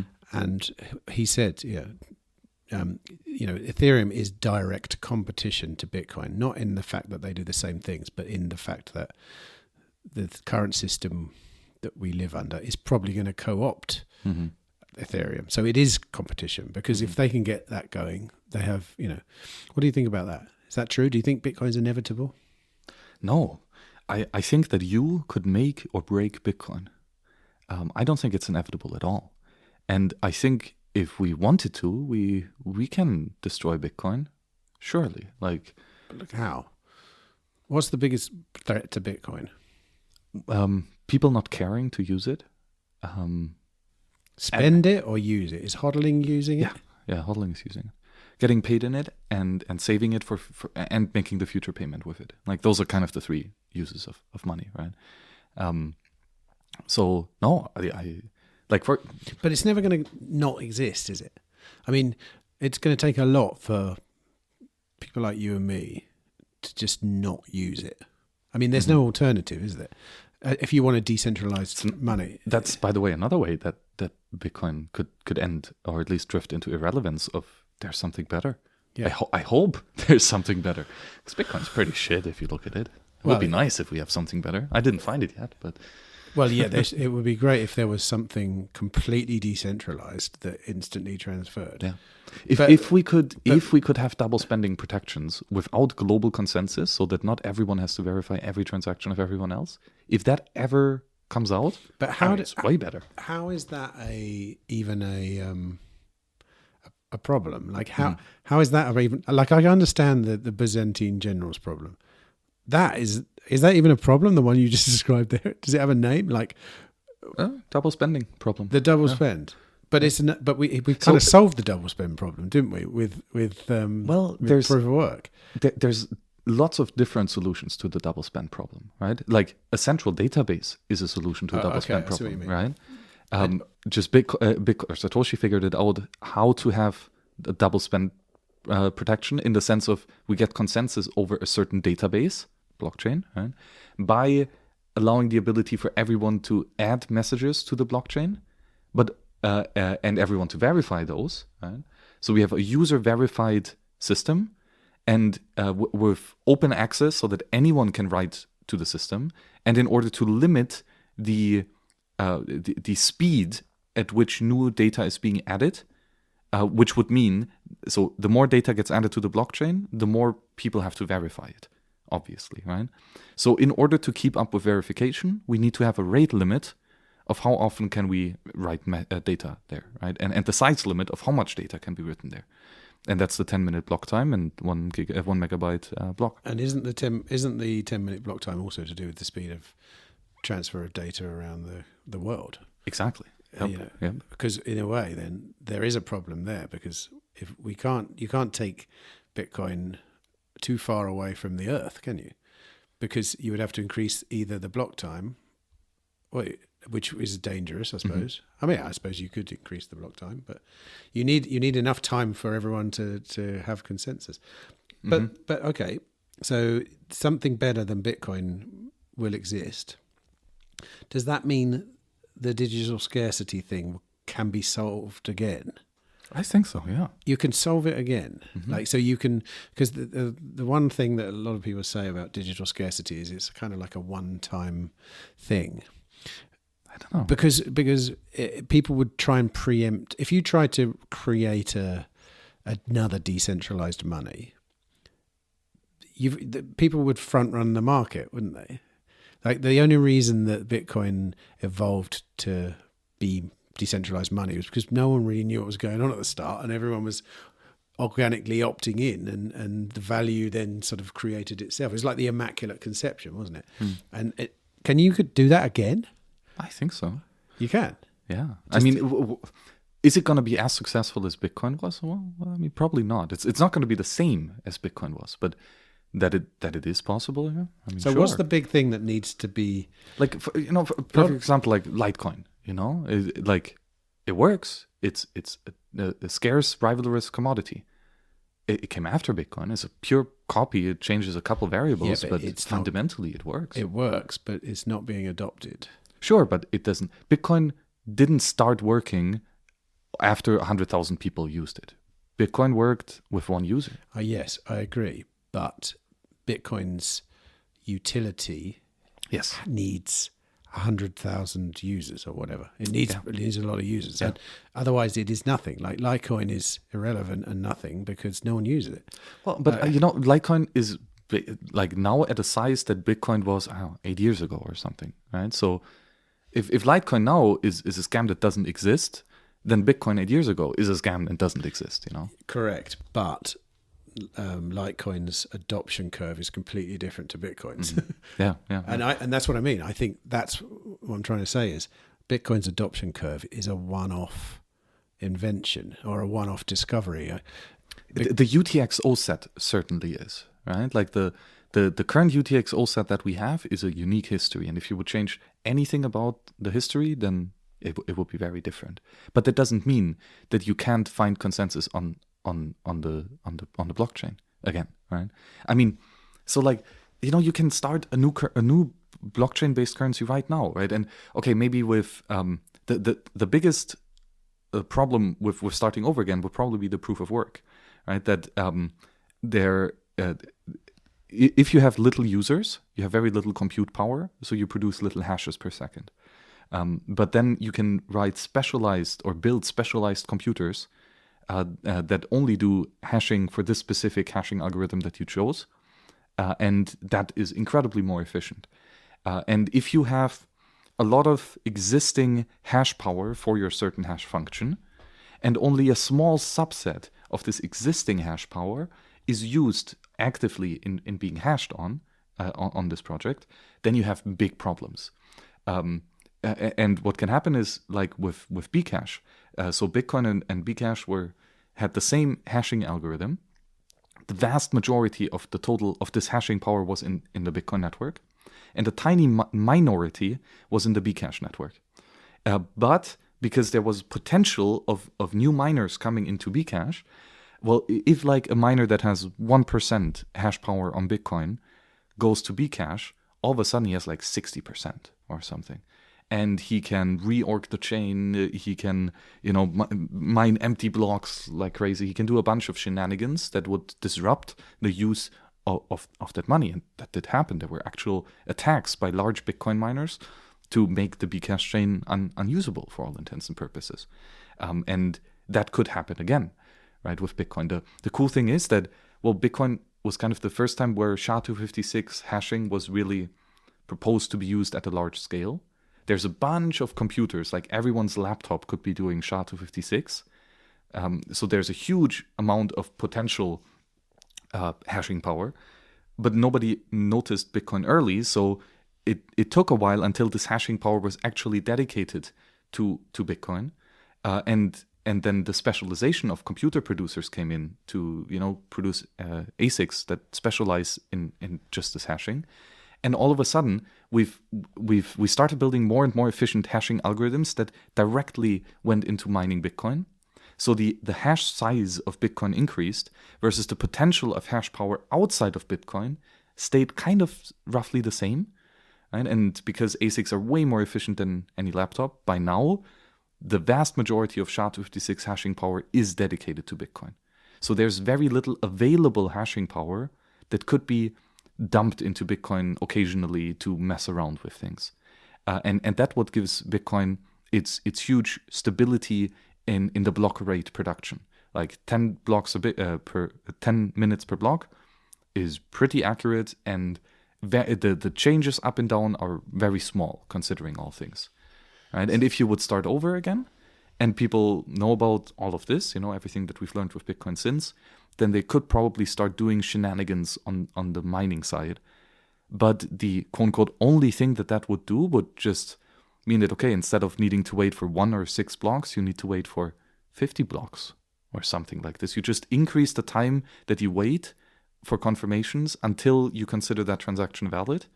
And if you increase that, then your stability increases. So okay, then we're over 3 hours, mate. I'm going to have to stop soon because my head is about to explode. But I was interested in what you said about Bitcoin improving on Bitcoin. It's not something that it's not. not something that a lot of Bitcoiners would say.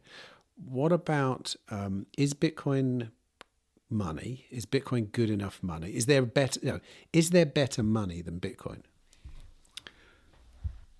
It's a tricky question. So let's define money. Money, according to the Austrians, is the most liquid medium of exchange. So it's a good that you hold not for consuming it or for producing something with it. It's not like a steak or a piece of wood. It's a thing that you trade with. The quote-unquote only reason why you have it is not to eat it, but it's to give it to someone else so that he can give you something to eat. Right? You use it as a trading good.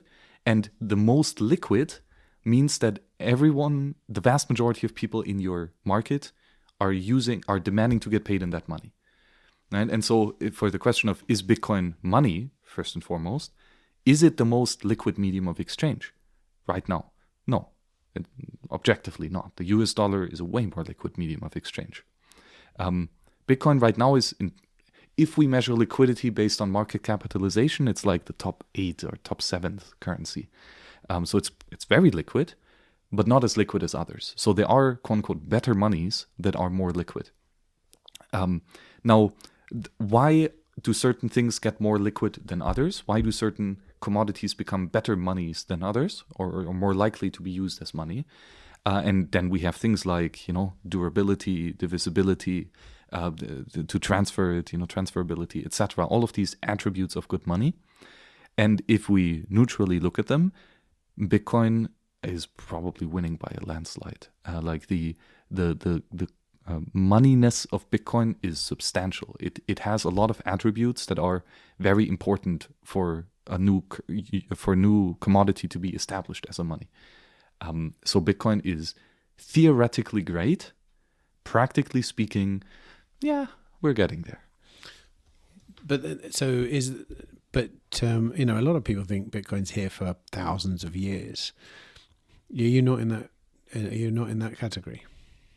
I mean, you see it on Twitter a lot. It's like for your grandchildren's grandchildren's grandchildren. I act as if that were true.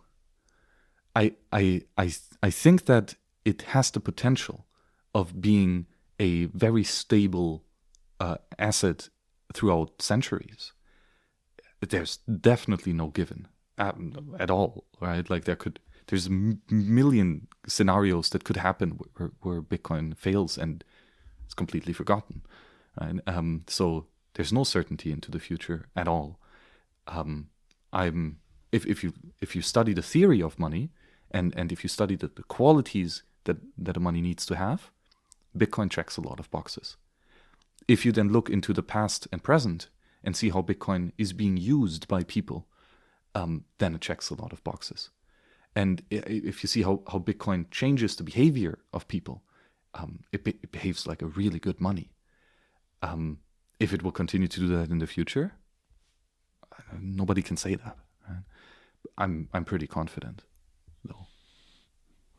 I think that's a good place to leave it. I'm not sure my brain can take on any more, to be honest. I got to give you our last question. I think I probably know what your answer might be, but it's the sabbatical question. 1 year sabbatical, money's no object. What do you do? That's a really excellent question. I would probably try to fix the money.